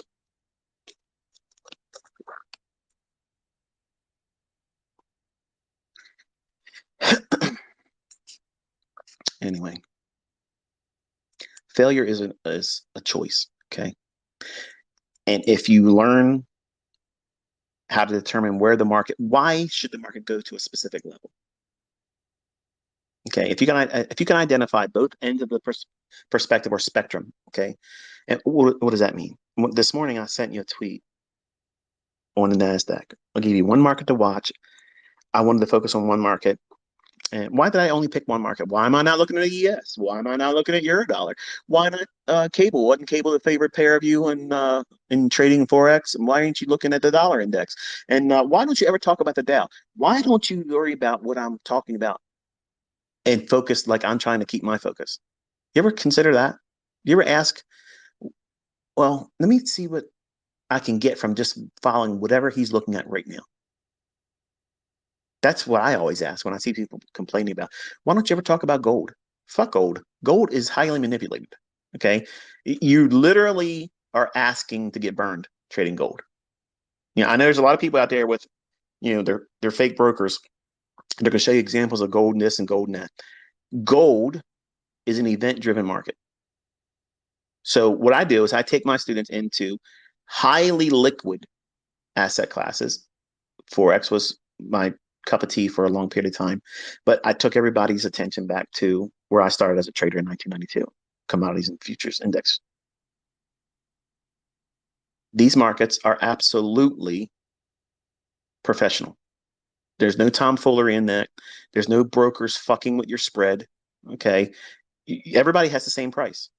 Everybody has the same price when we're looking at the S&P. Everybody has the same price on NASDAQ, unless you're trading a CFD, which I don't do that. But I know some of you can't do it, and that's the only way you can do it. But you're met with that conundrum now, aren't you?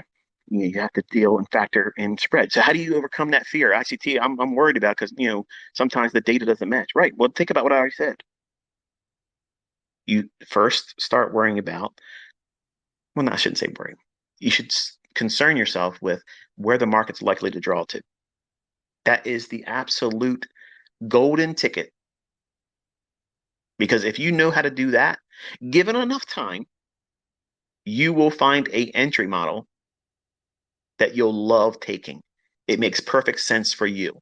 It meets and agrees with your personality. No matter how much money I show I can make with one PD array or another, it won't matter to you. That's maturity.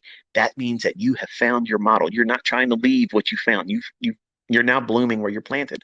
That's the endeavor that all of you should be aspiring to do. That's what I'm trying to coach you all into doing. Not try to make you a master of everything I'm teaching. That's not going to happen. Okay. You need to find one that makes perfect sense to you. Warm up to it and spend some time with it. And when you understand where the market's likely to draw to, liquidity and inefficiency, the easiest way, folks, listen to me, the easiest way to get through the initial learning curve is to do this very thing. Every session, what are we talking about? Well, the market was going to open up at 9:30. I told you I was waiting for the opening bell, and I wanted to see how we traded at these points of liquidity. And I gave you the one inversion fair value gap. I want to see how we treated that. Now, why did I pick that? I'm sure you're probably thinking, why did you pick that fair value gap, and why not this time frame on that inefficiency? Why this one and not that candle? If you look at the range I gave you on a 5 minute chart of the Nasdaq, I gave you the high. I got to scroll back here. My chart's moved forward too much. I gave you the high on Nasdaq 5 minute chart at 1:30 Thursday, July 20th, 2023. The 1:30 p.m. New York local time. I noted that high and the high to the left of it on the 5 minute chart at 12:50 p.m. So for the symbol on the trading view, it's NQU2023. 5 minute time frame. I put a horizontal line on the 12:50 p.m. from yesterday, Thursday, July 20th, and laid it on top of the relative equal high, which is at 1:30, Thursday, July 20th, all on a 5 minute basis. Then I highlighted the fair value gap above it on the 12:20, 5 minute candle in NASDAQ. That's what that little blue shaded area was. And I gave you the liquidity in the form of buy side at 15,714 and 3/4. And I highlighted the sell side liquidity at 15,547 even. Now, between the low on the 5 minute chart at 325 yesterday, where I have the sell side liquidity annotated, and I'm talking about a chart I tweeted, and then the high of 11:35 a.m. yesterday. So I'm showing you a specific range, and I showed the buy side liquidity inside that range. Now, think about what I said in the tweet. I said I have no bias right now. That means, can I trade? Can you trade without a bias? Absolutely. Absolutely. You can trade all these small little minor fluctuations inside that range between the 11:35 high in NASDAQ of yesterday to the low of NASDAQ at 3:25 p.m. That range, if you divide that in quadrants, that's creating a price swing. Okay, I have a lesson on that on my YouTube channel. In terms of premium and discount, if you put your fib on that high to that low, I highlighted inside the range from the low at 325 back up to the high at 11:35, and this is all in a 5 minute chart. I showed you the internal range buy side liquidity at 15,714 and 3/4. What I'm saying, or what I'm drawing your attention to, is I didn't expect, because with no bias, I'm not saying that I think that we're going to go back above 15,800 at the time I tweeted that. And I wasn't certain if they wanted to take us below sell side liquidity yet. So I wanted to see how we traded going into the 9:30 opening bell. But I shared with you the imbalance inside of that range that has my attention.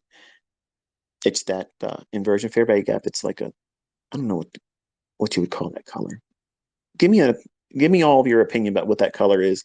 The fair value gap that I highlighted on the 5 minute chart. My wife's told me so many times I'm colorblind. Maybe I am. I don't know. But the candle is 2:15 p.m. Thursday, July 20th, 2023. On the chart that I tweeted, I always call it like an orange, but every time I say it out loud, orange, and I see it, I don't think that's a good. I don't think it's a good description of what hue that is. But what color would you call that? And whatever you guys collectively get to as a majority, I'll refer to it as that. It doesn't look like an orange now that I'm talking about it, but that that imbalance. Notice that it's been utilized multiple times here. So if you take your Fibonacci and you drop your fib on the low of the 5 minute candle at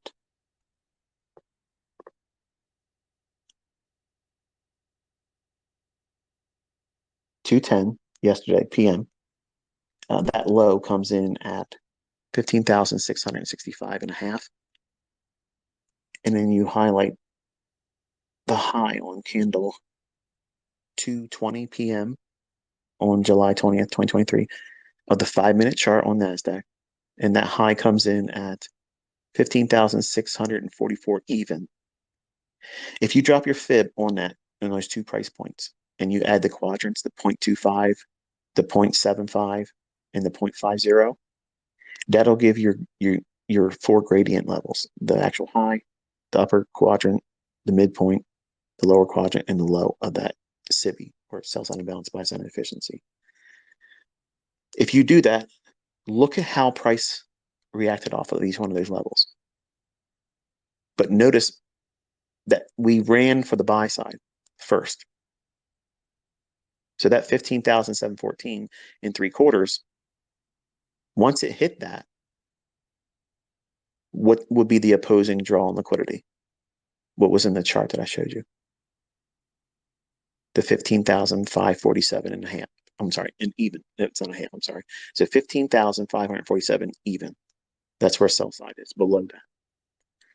So at 9 o'clock, we went up there at 9:05 above the buy side. And then at 9:30, we went above it. And then at 9:35, we did it again. We went lower, traded down inside of that inversion fair value gap from the 2:15 p.m. 5-minute sell side imbalance, buy side efficiency. It's the orange shaded fair value gap I showed in the chart this morning on Twitter. So we moved lower below that inversion fair value gap, and then at 10:10 and 10:15 on a 5-minute chart, it went back up into it, repriced to the bottom of that, and then did what? It ran for the sell side that would be existing right below the 10 o'clock low. We went down, it didn't get below the 15,547 level yet. But inside of that movement lower, if you drop down to a 1-minute chart, I'm actually saving myself a lot of time doing a video today. I was like telling my wife, I said, I'm probably gonna do a review video, but I'm just not feeling it. Like I'm not feeling. I'm growing more into it now because I'm talking about price, and it's distracting me from my morning. But morning in the sense that my pet's gone, not the morning in the sense of the time of day. But if we look at the 1-minute chart, after we hit the buy side at 15,714 and 3/4, what took place? Start at 9:30, put a vertical line on 9:30. I'll give you time to do it while I'm doing it. So put a vertical line on your chart at 9:30. I'm going to walk you through how to backtest. And I'm going to piss a lot of you off because I'm not doing it with a chart. But this is better. This is better. It forces you to go into your chart because I'm telling you all the pertinent points of reference. We're all looking at a 1-minute chart right now on NASDAQ, and the symbol for trading view is NQU2023. 1-minute chart, NASDAQ, with a vertical line at 9:30. At 9:30, we have a Judas swing. It rallies from, where's it start? At 9:30, we drop down into that inversion fair value gap. Then where's it go? It runs right to the 15,714 and 3/4 level. What is it doing? It's doing 2 things there. It's pricing in the morning high during the opening range. When is the opening range? Between 9:30 and 10 o'clock in the morning. Put another vertical line at 10. I'm sorry. Did I say 10:30? 9:30 to 10 o'clock. This is the only thing about doing things live, because when you listen to it, and it'll drive me nuts when people ask the same questions. You said this. Why did you say it? It's just, I'm human. I made a mistake. So I want to make sure I'm saying it correctly here. The opening range is 9:30 New York local time in the morning to 10 o'clock in the morning New York local time. So it's a 30-minute window. So that 30-minute window, we see price at the open at 9:30 on a 1-minute chart. It opens, drops down into that inversion fair value gap. Then it rallies up above the high that was formed at 9:08 today. So 8 minutes after 9 New York local time, that high comes in at 15,717.50. The high at 9:34, 4 minutes after the opening bell, that high comes in at 15,719 and a quarter. So we ran out that high that was formed at 8 minutes after 9. It reacted off of the inversion fair value gap that I tweeted this morning. Then what happens? Look close. Again, we're looking at a 1 minute chart. The market rallies lower and takes out the low formed at 9:31. Then looking at the high that formed at 9:34 and 9:35 that was above the buy side liquidity I gave you a chart with this morning, it displaced lower below a swing low on the 1 minute candlestick at 9:31. Do you see that? That price leg that makes the lower low at 9:41, from that low at 9:41 time to the high at 9:34, that displacement leg, does it have a fair value gap in it? Yes. Two of them at 9:38 and a higher one at 9:37. When you have two fair value gaps, what did I teach you with the model 2022? You have to factor in the likelihood that it wants to go into the second higher one. So your stop would have to be what? It has to be above that requirement for that fair value gap. So your stop would have to be at that high at the 9:34 candle. Look at the low on the 9:36 1 minute candlestick on NASDAQ. See that? That right there is the high of the uppermost fair value gap inside that displacement leg. Go to the left 2 candles on a 1 minute candlestick chart. You're going to be on the 9:34 1 minute candlestick on NASDAQ. Draw a horizontal ray, or I guess it's on TradingView, it's called a ray. Highlight the ray as a trend line. Click on that. And then go over to your 9:34 a.m., July 21st, 2023. Drop it on the opening price of that candlestick.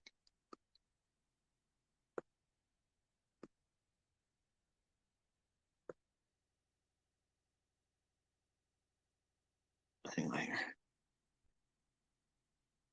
Yeah, horizontal ray. Why did I say ray? A horizontal ray. And drop it on the opening price of the 9:34 candlestick. Look at the bodies on the candlestick of 9:45 and 9:46. It's respecting that, right? What is the low of 9:34's 1 minute candle? 15,697 and a half. Put another horizontal ray right at that. So you have the 2 bodies at 9, what is it? 9:45 and 9:46. Those bodies close and open inside of the 2 price points of that bearish order block with a fair value gap after a displacement lower, after buy side has been taken. Is that candlestick at 9:45 and or 9:46, is that not the 2022 model that I taught you last year? Yes. And then I mentioned at the time of our discussion this morning here in this Twitter space, I gave you go back to your 5 minute chart for a moment. I gave you the 9:30 p.m. Thursday, July 20th, 2023. The 9:30 candlestick on the 5 minute chart of NASDAQ. I told you that's a fair value gap. Be aware of that one. Go back down into a 1 minute chart. From the Model 22 entry at 9:46 or 9:45 candle, your stop would have to be above the high at 9:34's 1 minute candle. So it's not even that much in terms of range. But if you're trying to do 15 contracts on your funded account challenge or your funded account, that's too much risk.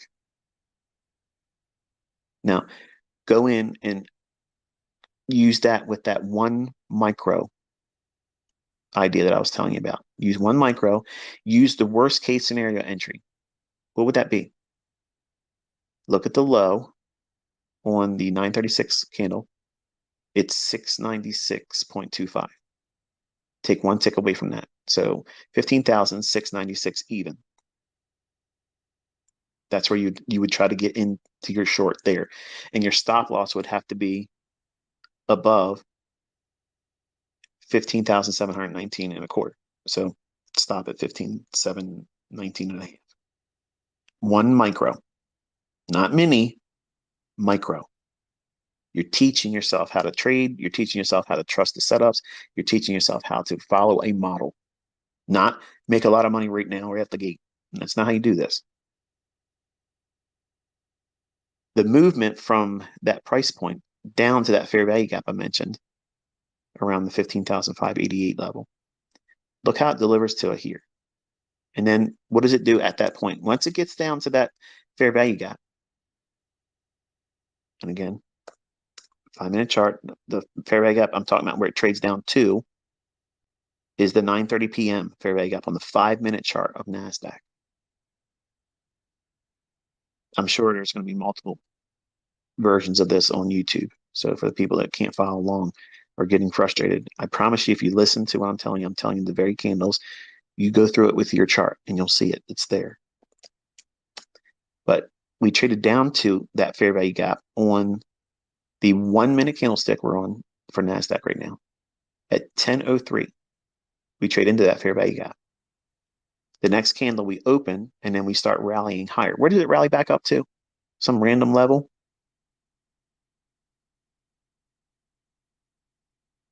The inversion fair value gap. The one I sent a tweet with the chart in it. I drew your attention into 10:01. I told you there's a fair value gap there.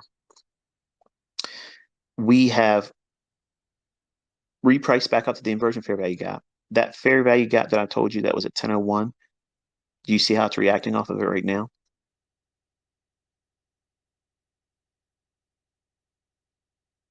We went from the fair value gap that I mentioned in this Twitter space up to the inversion fair value gap, which you knew about from the tweet this morning.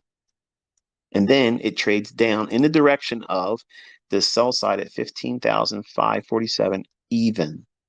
Remember, that's where the sell side resides. Does it need to go to that sell side?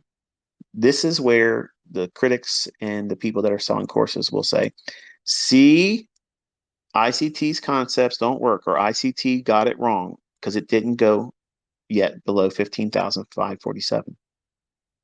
But what did it offer? Their sell side now below the 10:03 and 10:04 lows, wouldn't it? That price run back up to the inversion fair value gap, trading around the 15,645, and then it sells off. It goes below the lows at 10:03 and 10:04, respectively. So there's sell side below that. It doesn't need to go to 15,547 even or lower. I believe it still might do so, but for you to find a trading opportunity, do you need it to do that? No, because it's offering you the opportunity to take obviously a partial at the fair value gap I mentioned during this Twitter space. And then it rallied up to the inversion fair value gap, offered what? At 10:17, what is that inversion fair value gap? Repricing back up to it and acting as resistance on a 1-minute chart, and then going lower in the direction of the 15,047 lows that we were looking for it to go below. Look at the fair value gap inside of that inversion fair value gap. On a 1-minute chart, it's the candle at 9:48 a.m. today. See that? Draw that out with your rectangle. Go on your trading view and highlight the candlestick's low at 9:47 to the high of the candlestick of, what are we at here? 9:49.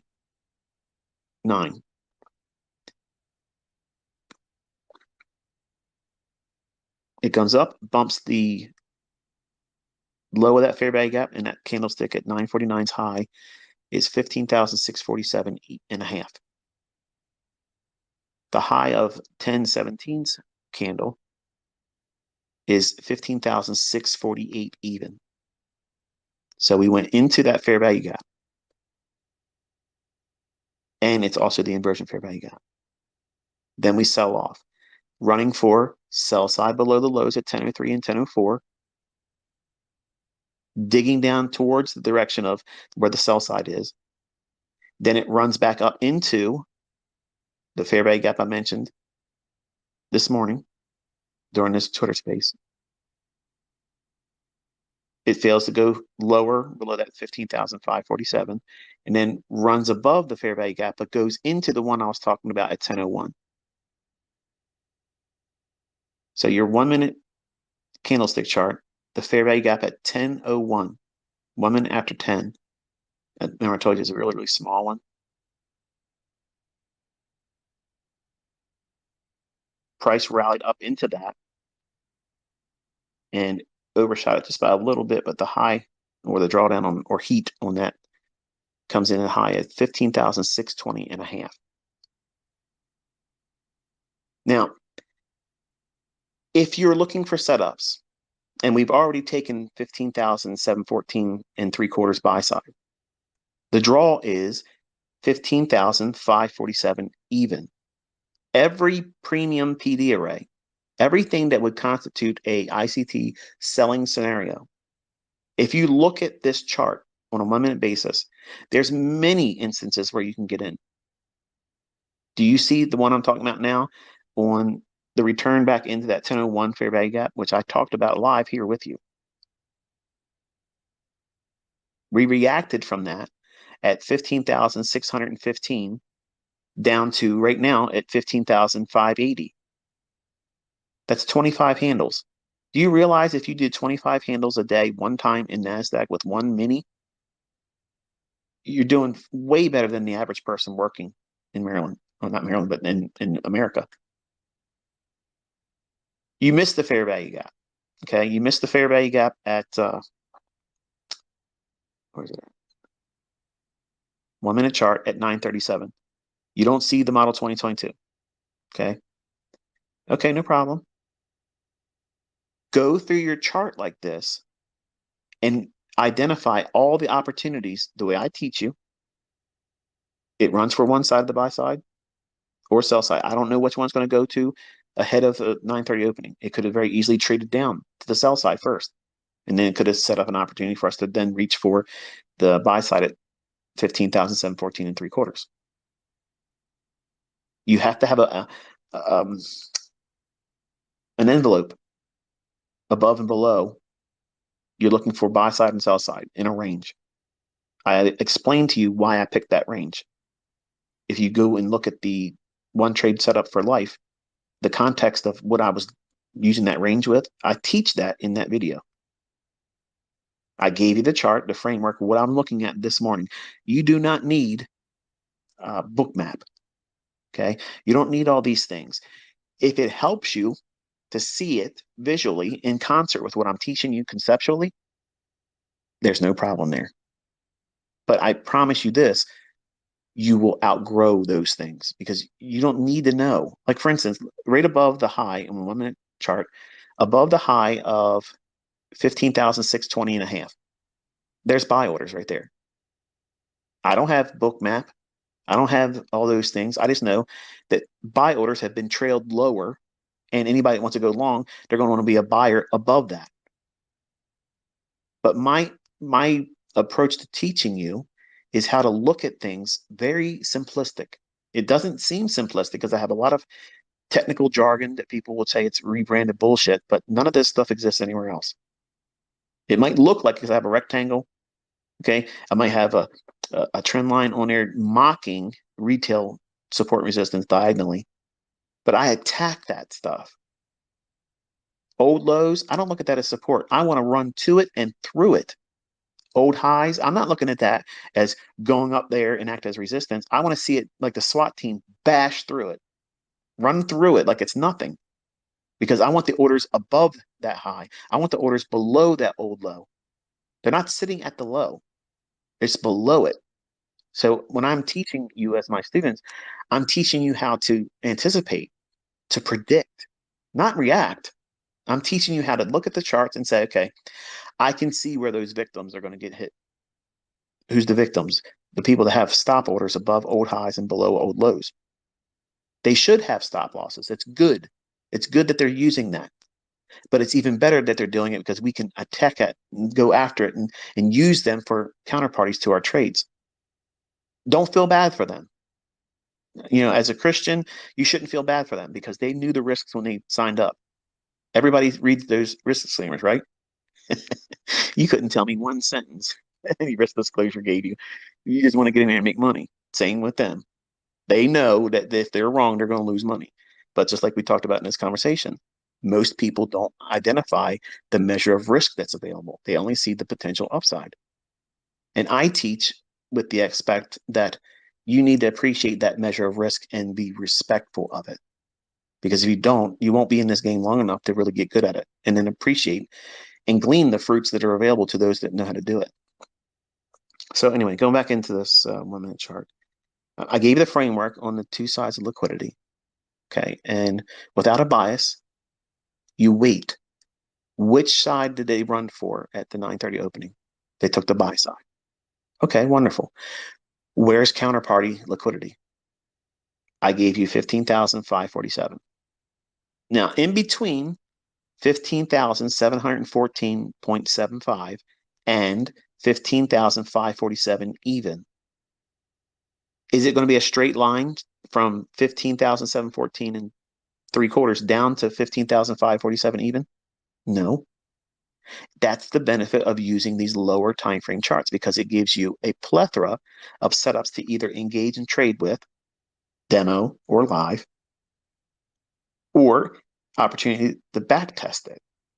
So right now, it's 11 o'clock. I want you to screenshot your 1 minute chart of NASDAQ the way it is exactly right now.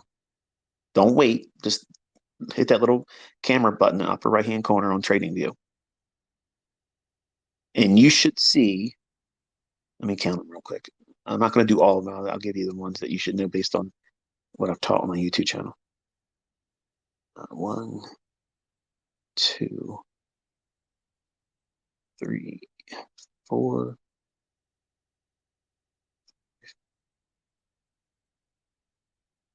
6, 7. You should see at least 7 potential entries, all shorts, using the 15,547 as a draw, and it doesn't even need to be hit to find profitability. If you look at the if you look at the model 2022 entry, which was around the 945, 946 1 minute candles, that sell off all the way down to the fair value gap I mentioned during the presentation that we're talking in now, that in itself is a pretty handsome run. It's almost 100 handles.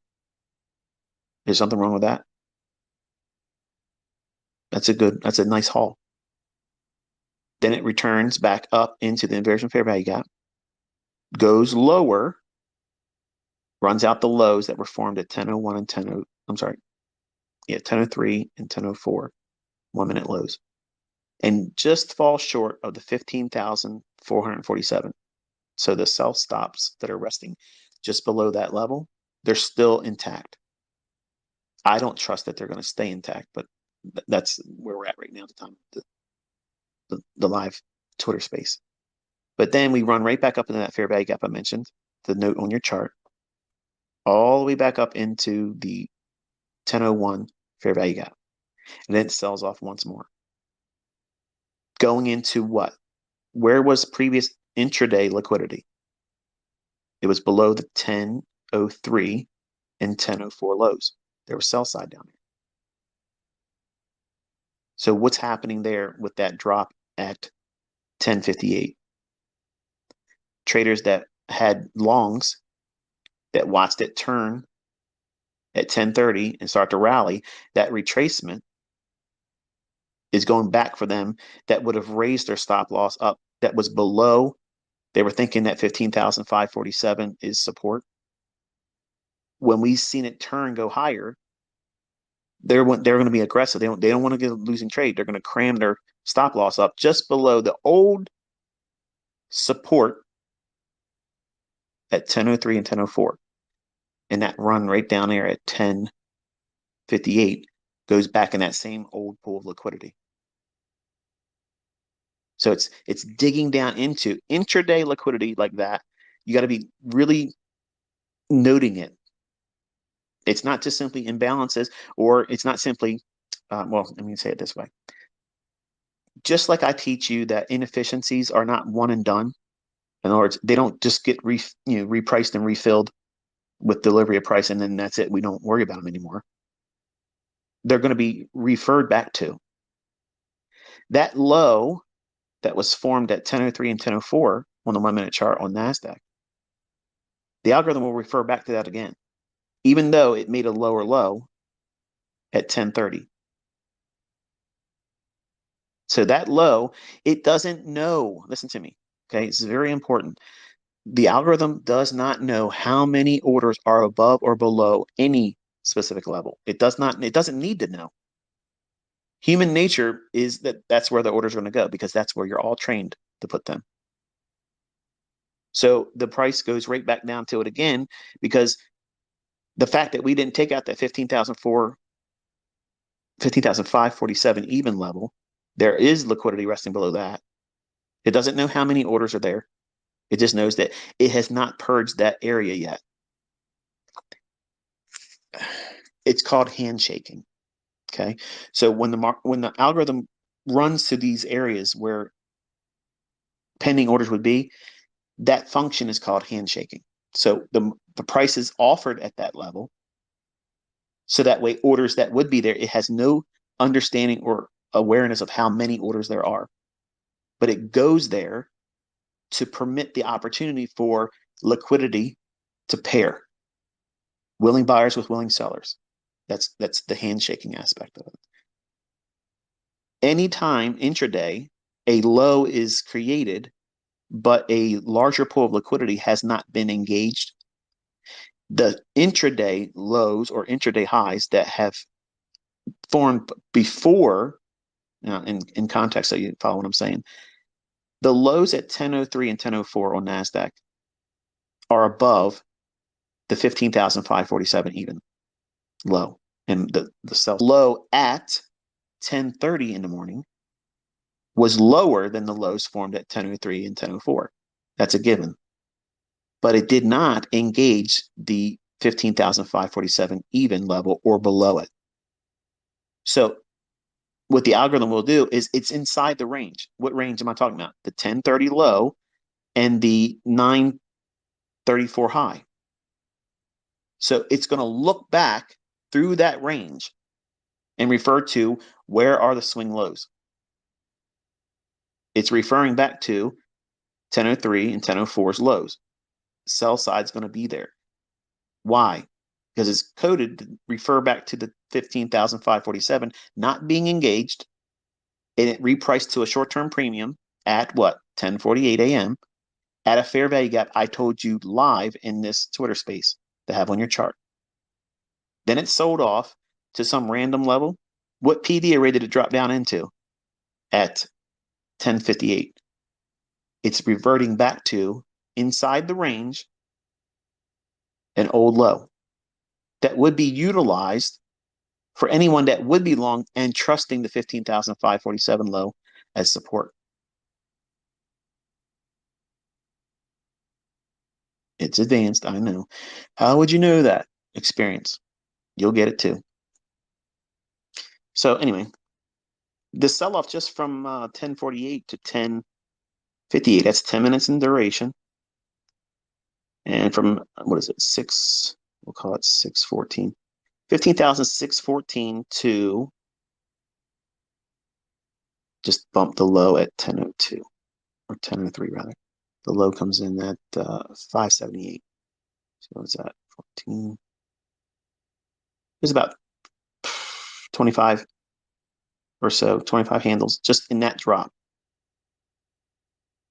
If you can find a way to get comfortable with taking 20 to 25 handles out of NASDAQ once or twice a week, that is enough.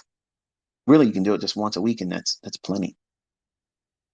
And you don't have to be right about where you ultimately think it's going to go. As long as it gives you range, opportunity to get out of the move, get in the move and get out of it. What do I mean by that? You could have used the silver bullet off the fair value gap that was formed at 948. Okay. That fair value gap right there at 948, that fair value gap was used at 950.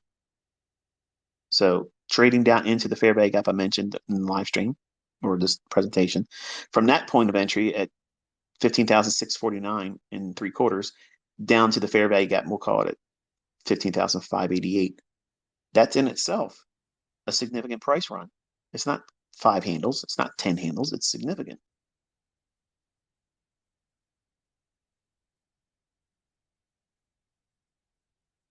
Using that same fair value gap on the 1 minute chart for NASDAQ and the high formed at 10:17 a.m. today, aiming for the lows of 10:03 and 10:04, will we be below that sell side? If you sold short at the inversion fair value gap at 644 even, and then rode it down to the low at 578,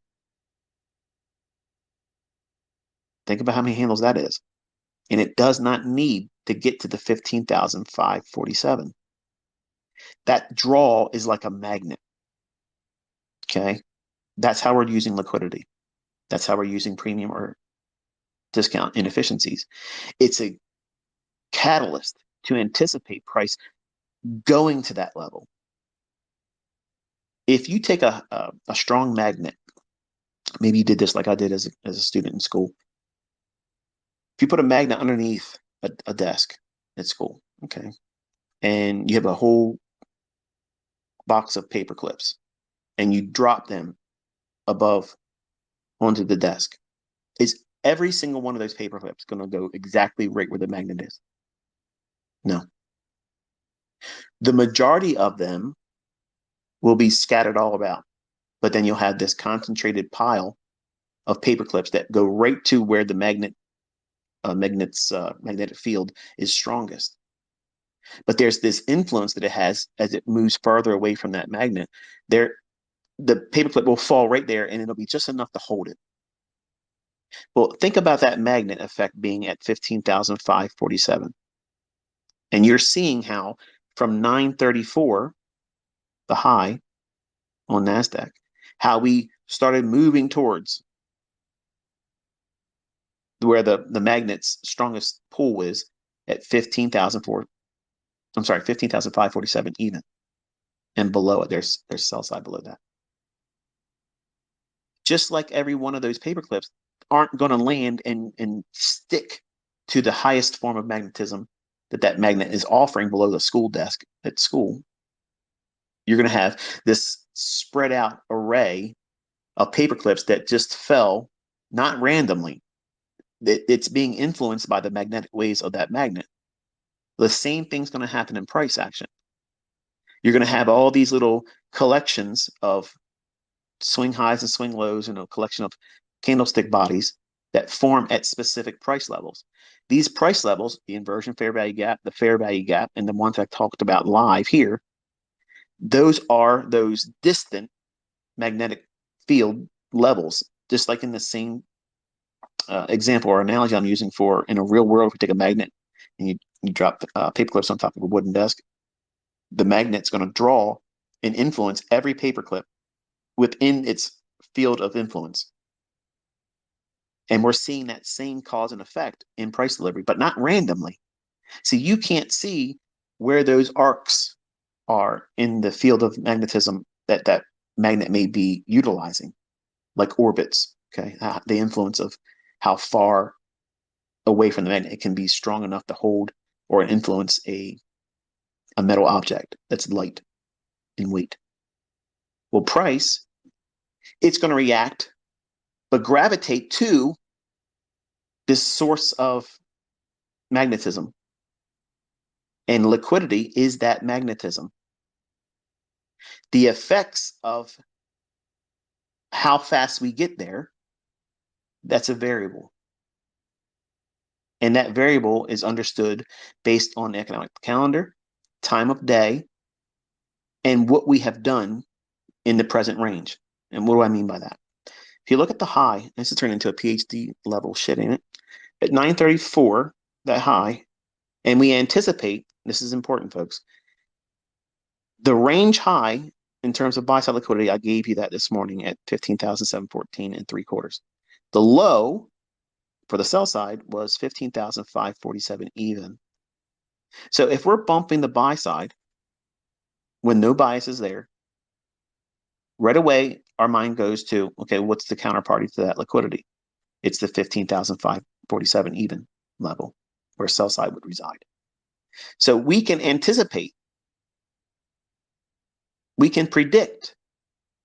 We're not reacting, we're anticipating. We are predicting that the market is likely, most probable, to go towards its opposing liquidity.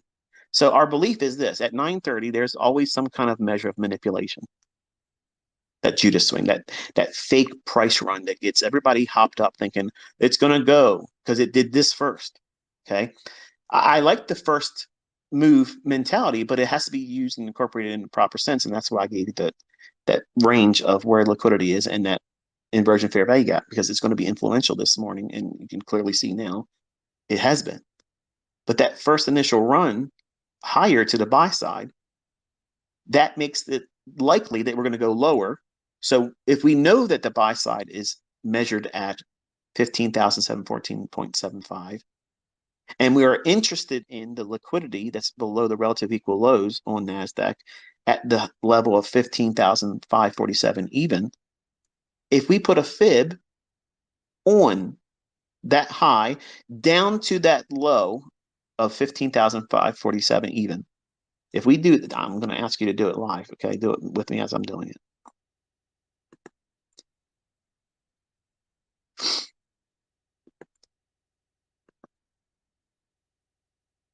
Make sure you put your quadrants in. It's the 0.25, 0.75, and 0.50 levels.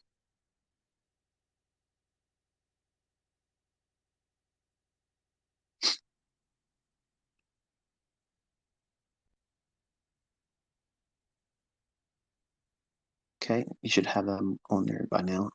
If not, you can use the benefit of having this as a recording. So what I have is I have my Fibonacci laid on the actual high of the day. I don't have it laying on top of the 15,714.75 level. That's not what I'm doing. I'm using the actual delivered high. And I'm drawing it down to 15,547 even. At 934, okay, at 934, we saw buy side hit. Then it started gravitating towards the inversion fair value gap. I mentioned, I said, now watch, we want to see if it offers any support on the inversion fair value gap. If it doesn't offer any support, then it's going to try to gravitate down into, I mentioned, the lower fair value gap around the 15,588.85 level to have that on your chart. The market dropped, gave us a silver bullet at 948. It offered entry on that at 950, but it also qualified a model 2022 at the 945, 946 1 minute chart. Using that implied dealing range. Now, implied dealing range means that we are anticipating a price run in a direction. So we're predicting price. We're anticipating price going to a specific level. What level? 15,547 even. So if we're up at 15,714.75, or seeing that shift in market structure that occurred below the low at 10:30, I'm sorry, at 9:31, and it broke that low and turned higher at 9:41, We have a shift in market structure after taking buy side right away. All of you that followed the model 2022 that I taught last year on YouTube channel for free, that model is delivered right here. So what's the draw on liquidity? We're anticipating it's likely to go for sell side at 15,547 even. So if we use that frame of reference, we can put a Fibonacci on that and anticipate everything at the 50% level or higher is deemed high probability for a short in the direction of 15,547 even. That's what the algorithm is focuses. It's presenting opportunities for that very condition. So we're seeing many examples of doing that. You can see the model 2022 entry at 945, 946 on a 1 minute chart, where it trades up into the fair value gap after a shift in market structure lower. Then it drops down into the inversion fair value gap that did not lend support, created a sell side imbalance, buy side inefficiency at 948 on a 1 minute chart of NASDAQ. And then at 950, it gave you the silver bullet entry. Where's the draw on liquidity? The sell side. It's 15,547. So it gives you another opportunity to get into the silver bullet at 955. Then what are we expecting at 950 to 1010? There's a macro. We're going to expect what? Price to spool. Start running. For what? Sell side. What direction? Down. Okay. What did I tell you to look at? There's a fair value gap around the 15,585, 590 area during this presentation. It sells off and quickly runs down into it. Told you when we got there, okay, we're trading down into it now. It's all in this live presentation, called to you live. And then I talked about a fair value gap that you want to have on your chart at the 1 minute time frame at 10:01. Have that on your chart. It reverts back all the way up to the silver bullet, fair value gap, and inversion fair value gap, which is the one I showed in the chart that I tweeted. I promise you this, the folks that are willing to go through this like this, you're the ones that's going to do well. I know there's some of you that are pissing and moaning right now. I can hear you. You should have did this with a video. You know what? This would have been fun and interactive for me if someone did this for me. When I was coming up and doing this live and talk about all the, like, that would be fun. Before TV, it was everybody sat around a radio and they had to listen, and they used the imagination of character, development that was audibly shared in storytelling, but your mind could paint far better pictures than any Marvel movie would have done. This learning approach right here, it may not suit you right now, but it will force you to go into the charts instead of just Netflix and chill with ICT. That's not it. You got to go in and literally dissect everything that is available to you. And when you back test, you're going to do this anyway. So if you're against this, you're not going to learn how to do it. But the market spools lower from 1055 to, I'm sorry, 955 to 1003, 1004.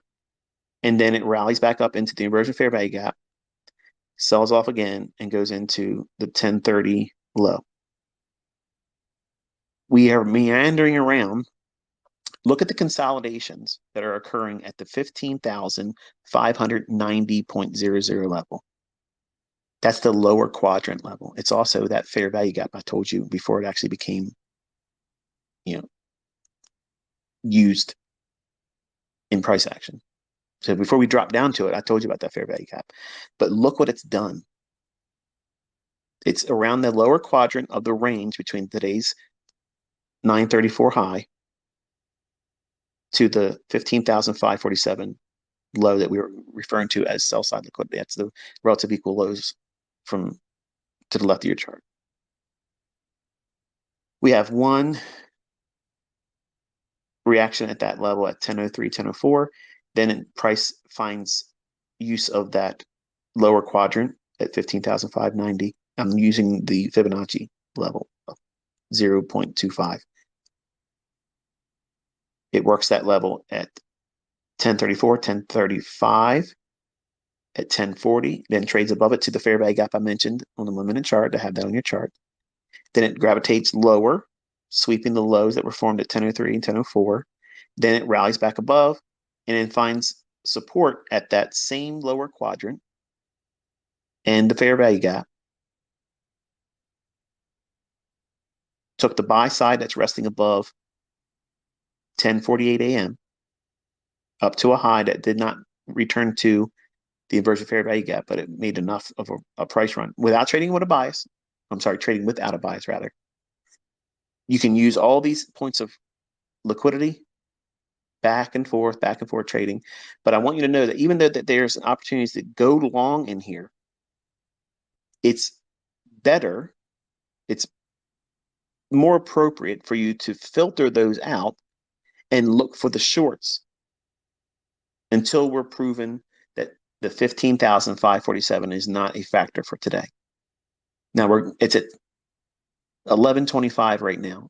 So the market's been trading for almost 2 hours.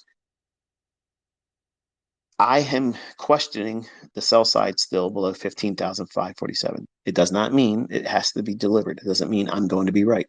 I'm just suggesting to you that going through the rest of today, study and see if this market wants to gravitate down there. It may not want to do it before lunch ends. It may do it during lunch.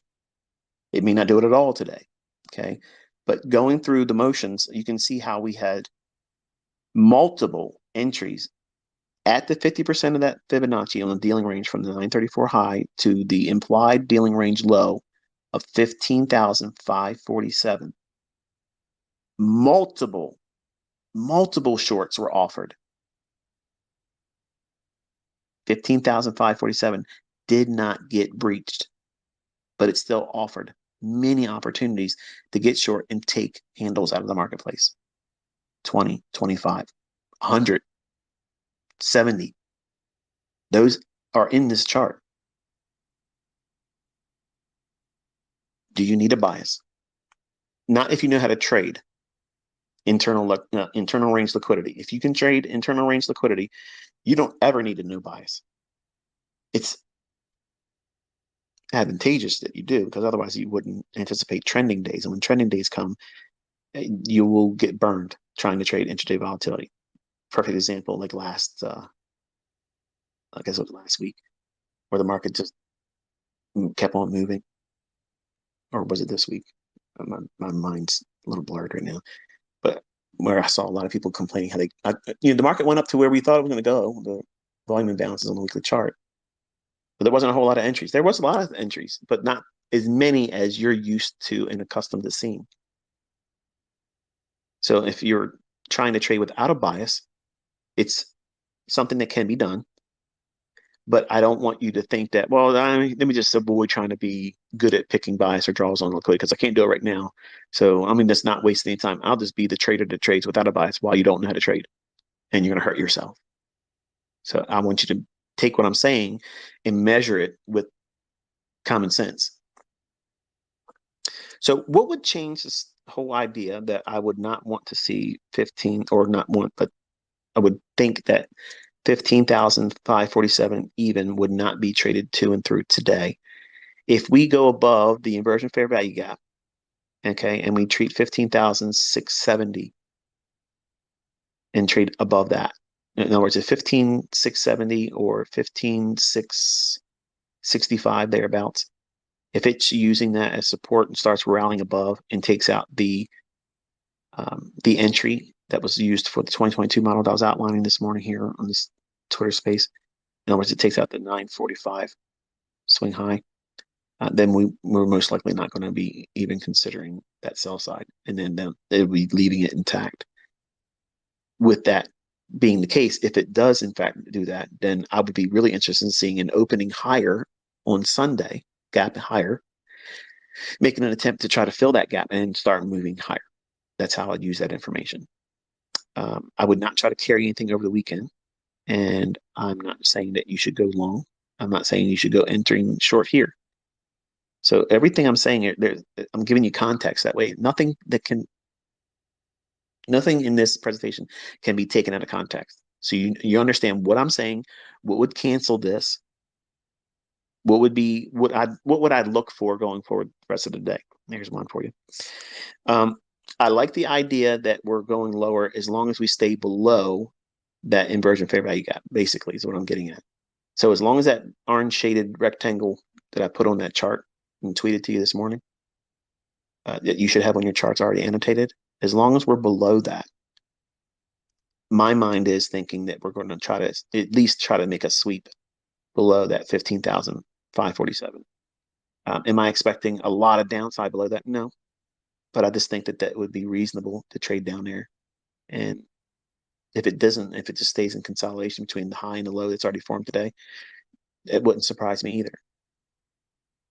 Because I haven't changed my stance with this being primarily bullish.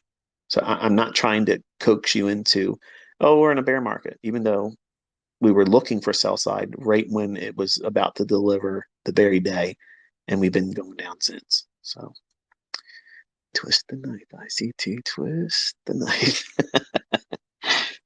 Anyway, I'm not sure what you got out of the day, but I felt like I needed to talk. So I'm glad I did. I feel clean now. It's like therapy for me. So this is, I guess, the part that I'm not saying I'm going to be on Twitter post November, but if I put something up, in any capacity, it would probably be something like this, where, maybe SoundCloud, something to that effect, where I'm kind of encouraging you because, a lot of you are upset knowing that I'm not going to be as active. It's actually better for you. It's better for you to not have this many engagements with me because you have so many things to study and so many things to discover about yourself. And every time I present something or produce something new, you're going to want to go to that and not spend the required time in what has been taught already, which is more than enough. You have way more than any one person would need to find profitability in trading any asset class, except crypto, because I can't co-sign for that one. But I have students that swear by it. So you have no real excuse not to engage it and study it and discover yourself. And don't rush it. Don't try to put a deadline on it. And if you do those types of things, I mentioned here today, you will avoid failing. You will lose money. You'll have periods of drawdown that you'll have to correct and get out of, like any other trading approach. You're going to have that. But the important thing is for you to realize that you're not going to lose hope. You're not going to lose sight of what it is you're doing, because the why, the thing that you're doing this for, has to be more than social media clout. It has to be more than something materialistic that you're aiming for. And there's no better real reason to do it than financial independence. And it may not be a complete financial independence. It may be a partial, where a certain measure of your monthly income is met by this. And to me, that is a win. That's not failure. Some of you might look at that and think, yeah, I was hoping I was going to be able to quit my job, but I just can't get past, $1,000 a month, a couple $100 a week. I just can't seem to do better than that. You're doing better than most people. If you can do that, you're doing most people often lose money. And if you can do any measure of consistency and you're able to take something out, like you're in the upper 10%. There's lots of room to go higher in that, but you already are defeating the odds that are against everybody, which is most people are going to fail doing this. And I can't guarantee that all of you are going to be successful. I work very, very hard. And I think it's obvious that I try very hard to help all of you do what's necessary and avoid the things that you should avoid.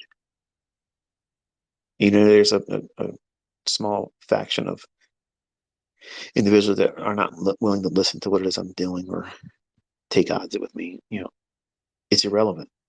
You see enough people finding success with it. They're doing very well with it. They're having fun while they're doing it. And that gives me a great deal of satisfaction. knowing that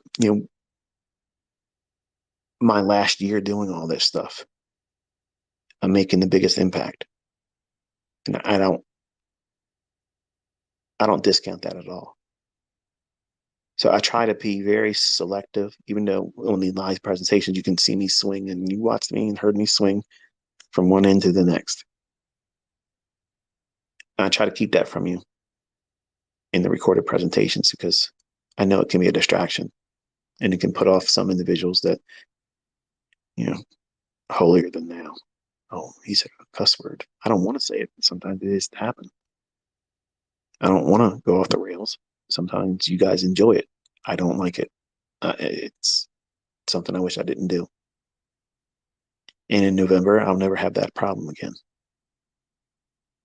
I've exposed myself in ways that I would have never been comfortable doing years ago. And I don't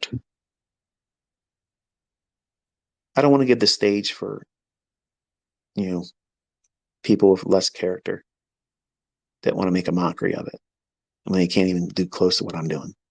So they focus on things like a child. And I've been encouraged by all of you who have given me the opportunity to be in your ear as a voice of reason and try to help you discover the opportunities that are available and what you can do with this information. And I'm very proud of the people that have done well and had the courage to come out and share what they've done. Some of them a little bit more brash than others. And I get it. Sometimes that needs to happen. But largely, most of you that have come out, you've been very responsible with your success. And I'm greatly, greatly impressed by that. Because when you make that kind of money, and you've never done that before, it can make you feel like your shit doesn't stink and you're better than everybody else. And that's the trap I fell into when I was younger. When I was a 20-year-old, I felt like I owned the world and everybody owed me an attaboy. And they don't. And my encouragement to you is while trying to avoid failure, you should be absolutely working towards being a responsible, profitable individual. So if you're going to be on social media, um, try to do your best to be as respectful as possible to the audience members. It's easy to get caught up in your own horseshit, you know, the spectacle, the showmanship, or the handling of trolls. I wish I had better ways of doing it. I've never been that refined about it, but I have done very well this year compared to previous years. But it's because I want to go out on a better note. I spent a lot of time in my earlier years on social media being a menace, and I wanted to close that year of final teaching in a way like that too. But I don't need to. My students are actually providing the best testimony there is, and I've shared my life's work with you, and you were not in any position to be entitled to receive it. I've uh, I've seen some stories from people that have tried and failed, and those individuals, they stick with me, and I take their testimonies and I try to fortify any new lessons to try to overcome what they mentioned were barriers for them. It doesn't change or remove the influence that we have individually over our trading. That's it. Like, you own it. Like, whatever the results are, good or bad, they're yours, and you earned them on both ends of that spectrum. When you're doing this, it's one of the most difficult things in the world to do because it's highly technical. It's always evolving. Risk is always there, and you're dealing with yourself. And if you make it harder by allowing other people into the experience, whether it be your family members, your social media friends, or other people, it compounds the difficulty. So I try to coach you and remind you that you don't need to make this an Olympic feat. You don't need to be a Truman Show experience where people get to watch everything that you do, failing, falling on your face, finding yourself making money, doing withdrawals, resetting your accounts, all that stuff. You're inviting much more that's necessary, or even what should be even considered. It's bad enough, trying to find yourself in this and weed out all the problem things that you're going to have as a trader, because we all have them. And I've been open with you. I have things that I can't overcome, even as a believer. Yes, I know God can say it's gone and I don't have it, but for whatever reason, it stays with me. So it's not easy for me to be a mentor. It's not. It's very, very difficult. It's one of the most difficult things I've ever done, because I have so many people around the world that have expectations of me, high regard for me, and I'm trying to do my best. And even though I may do a really good lesson and I may read your comments, and I see all your comments on the YouTube channels, videos I'm putting up, it looks like the comment section is open. And I got like 2,500 people saying, first, why am I the only comment? There's other people commenting, but that's just for me. It's like you sending a text message to me. I can see it. I see all of them. I read them all the time. And I appreciate the encouragement. And when you say, I'm not sure if you see this, I see it.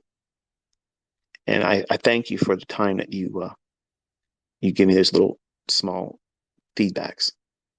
And I see the trolls too, and you make it easy for me to filter you out.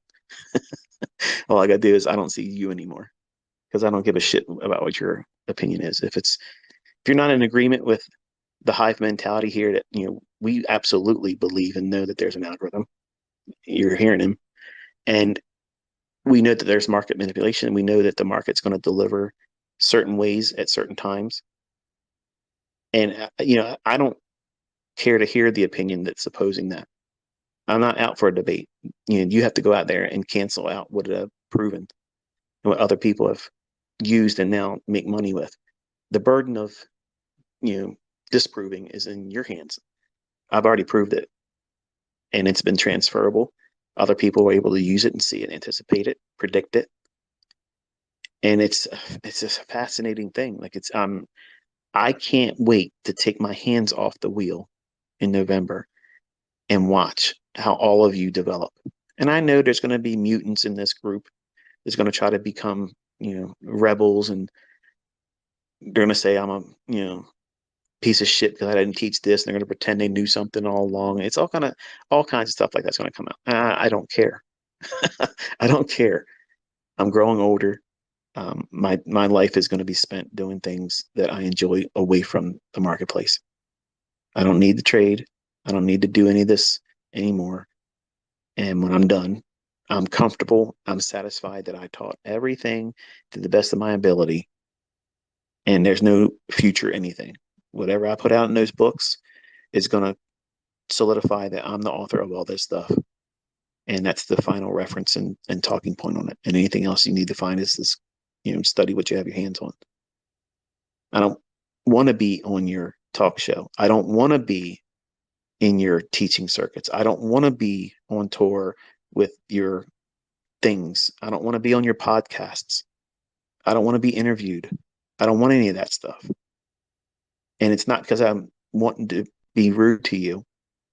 I want to diminish. I don't want to be going up. I want to hit 1 million subscribers. That's a bucket list thing I wanted when I first put a YouTube channel out. If it goes beyond that, whatever. But I don't want to be a celebrity. I don't want to be in the limelight. If I did, trust me, I would be all over the place, face everywhere, and talking and being on this one and that one's thing. I don't want to be. And I get offered every single day. I don't want it. So if you're thinking about and contemplating contacting me, or you want to be able to email me, you want my email address to ask that question, listen to me. I don't want to do that. It's not about image. I don't want to be in front of the spotlight. November, I'm done. And you'll have all the freedom and time to invest in what it is I shared with you. And I'm looking forward to seeing what you do with it. All of you. It's not selfish of me to do this. You should want me to do this because I've spent my entire life doing it. And I'm looking forward to being with my family, away from all this stuff. I'll still be looking in, but I'm just not going to be this accessible. Everything will still be up. You can watch it and study it, and everything will be there. But I'm not going to be engaging all of you like this. Truth be told, I'll be watching things on social media quietly, but I won't be allowed to do anything online, let's just say it that way. But it'll be interesting and fun, I'm sure. Look at the fair value gap at 10:01 on the 1 minute chart of NASDAQ. Okay. I mentioned that this morning during the live presentation. We worked off of the run almost going up into that inversion fair value gap. The high formed at the 1 minute candlestick at, give me here, 11:32. So the 11:32 high, it ran out the buy side above 11:11. We went down, created a fair value gap at 11:33, and then we rallied up into it at 11:37. So that's a institutional order flow entry drill and a volume imbalance, or I don't know if that's a volume. My eyes are failing me here. Yeah, it's a small little volume imbalance between the candles at 11:33 and 11:34. It fills a volume imbalance and institutional order flow entry drill at the 1 minute candlestick at 11:37 just a few moments ago. And then we consolidated around that 10:01 fair value gap and then dropped down into the fair value gap I gave you on the 5 minute chart around the 15,590-ish area. Look where the bodies of the last three candles are. So look at the body close at 11:44 and in that small little candle body at 11:45 and then the low of 11:46, 1 minute candle. It's respecting that fair value gap. And then we're inside of a fair value gap at 11:43. So I would want to see it move energetically lower from here. If not, we're going to consolidate and probably run the buy side at 15,650 going into lunch. So it's kind of like the last ditch attempt for the morning session going into lunch. If it doesn't drop here, my expectation would be during lunch, it'll probably want to clear up all that smooth buy side. It's at the low quarter or quadrant of the inversion fair value gap. But I haven't lost my interest in that 15,547 yet. But I did lose interest in staying on here. So I have to go grab something to eat and take Bailey for a walk. Real quick, I had a guy ask me the picture I showed of my boxer at the bottom of my stairway in my house. That's Bailey. That's not Bella, by the way. Bella is, she's gone now. But Bailey is outside my door. I can hear her down here whimpering. She wants me to spend time with her. She has no idea what's about to happen next Thursday. We have two boxers delivered to us, two females, and she's going to lose her mind. I just hope she treats them nicely because between Bella and Bailey, Bailey was always a little bit more brutish. She beat up Bella a couple times, and I'm hoping that she accepts these two little ones. She's always been motherly with her toys, like even when Bella's been gone. And she treats her toys like little puppies. She carries them all to her bed and she lays with them and stuff.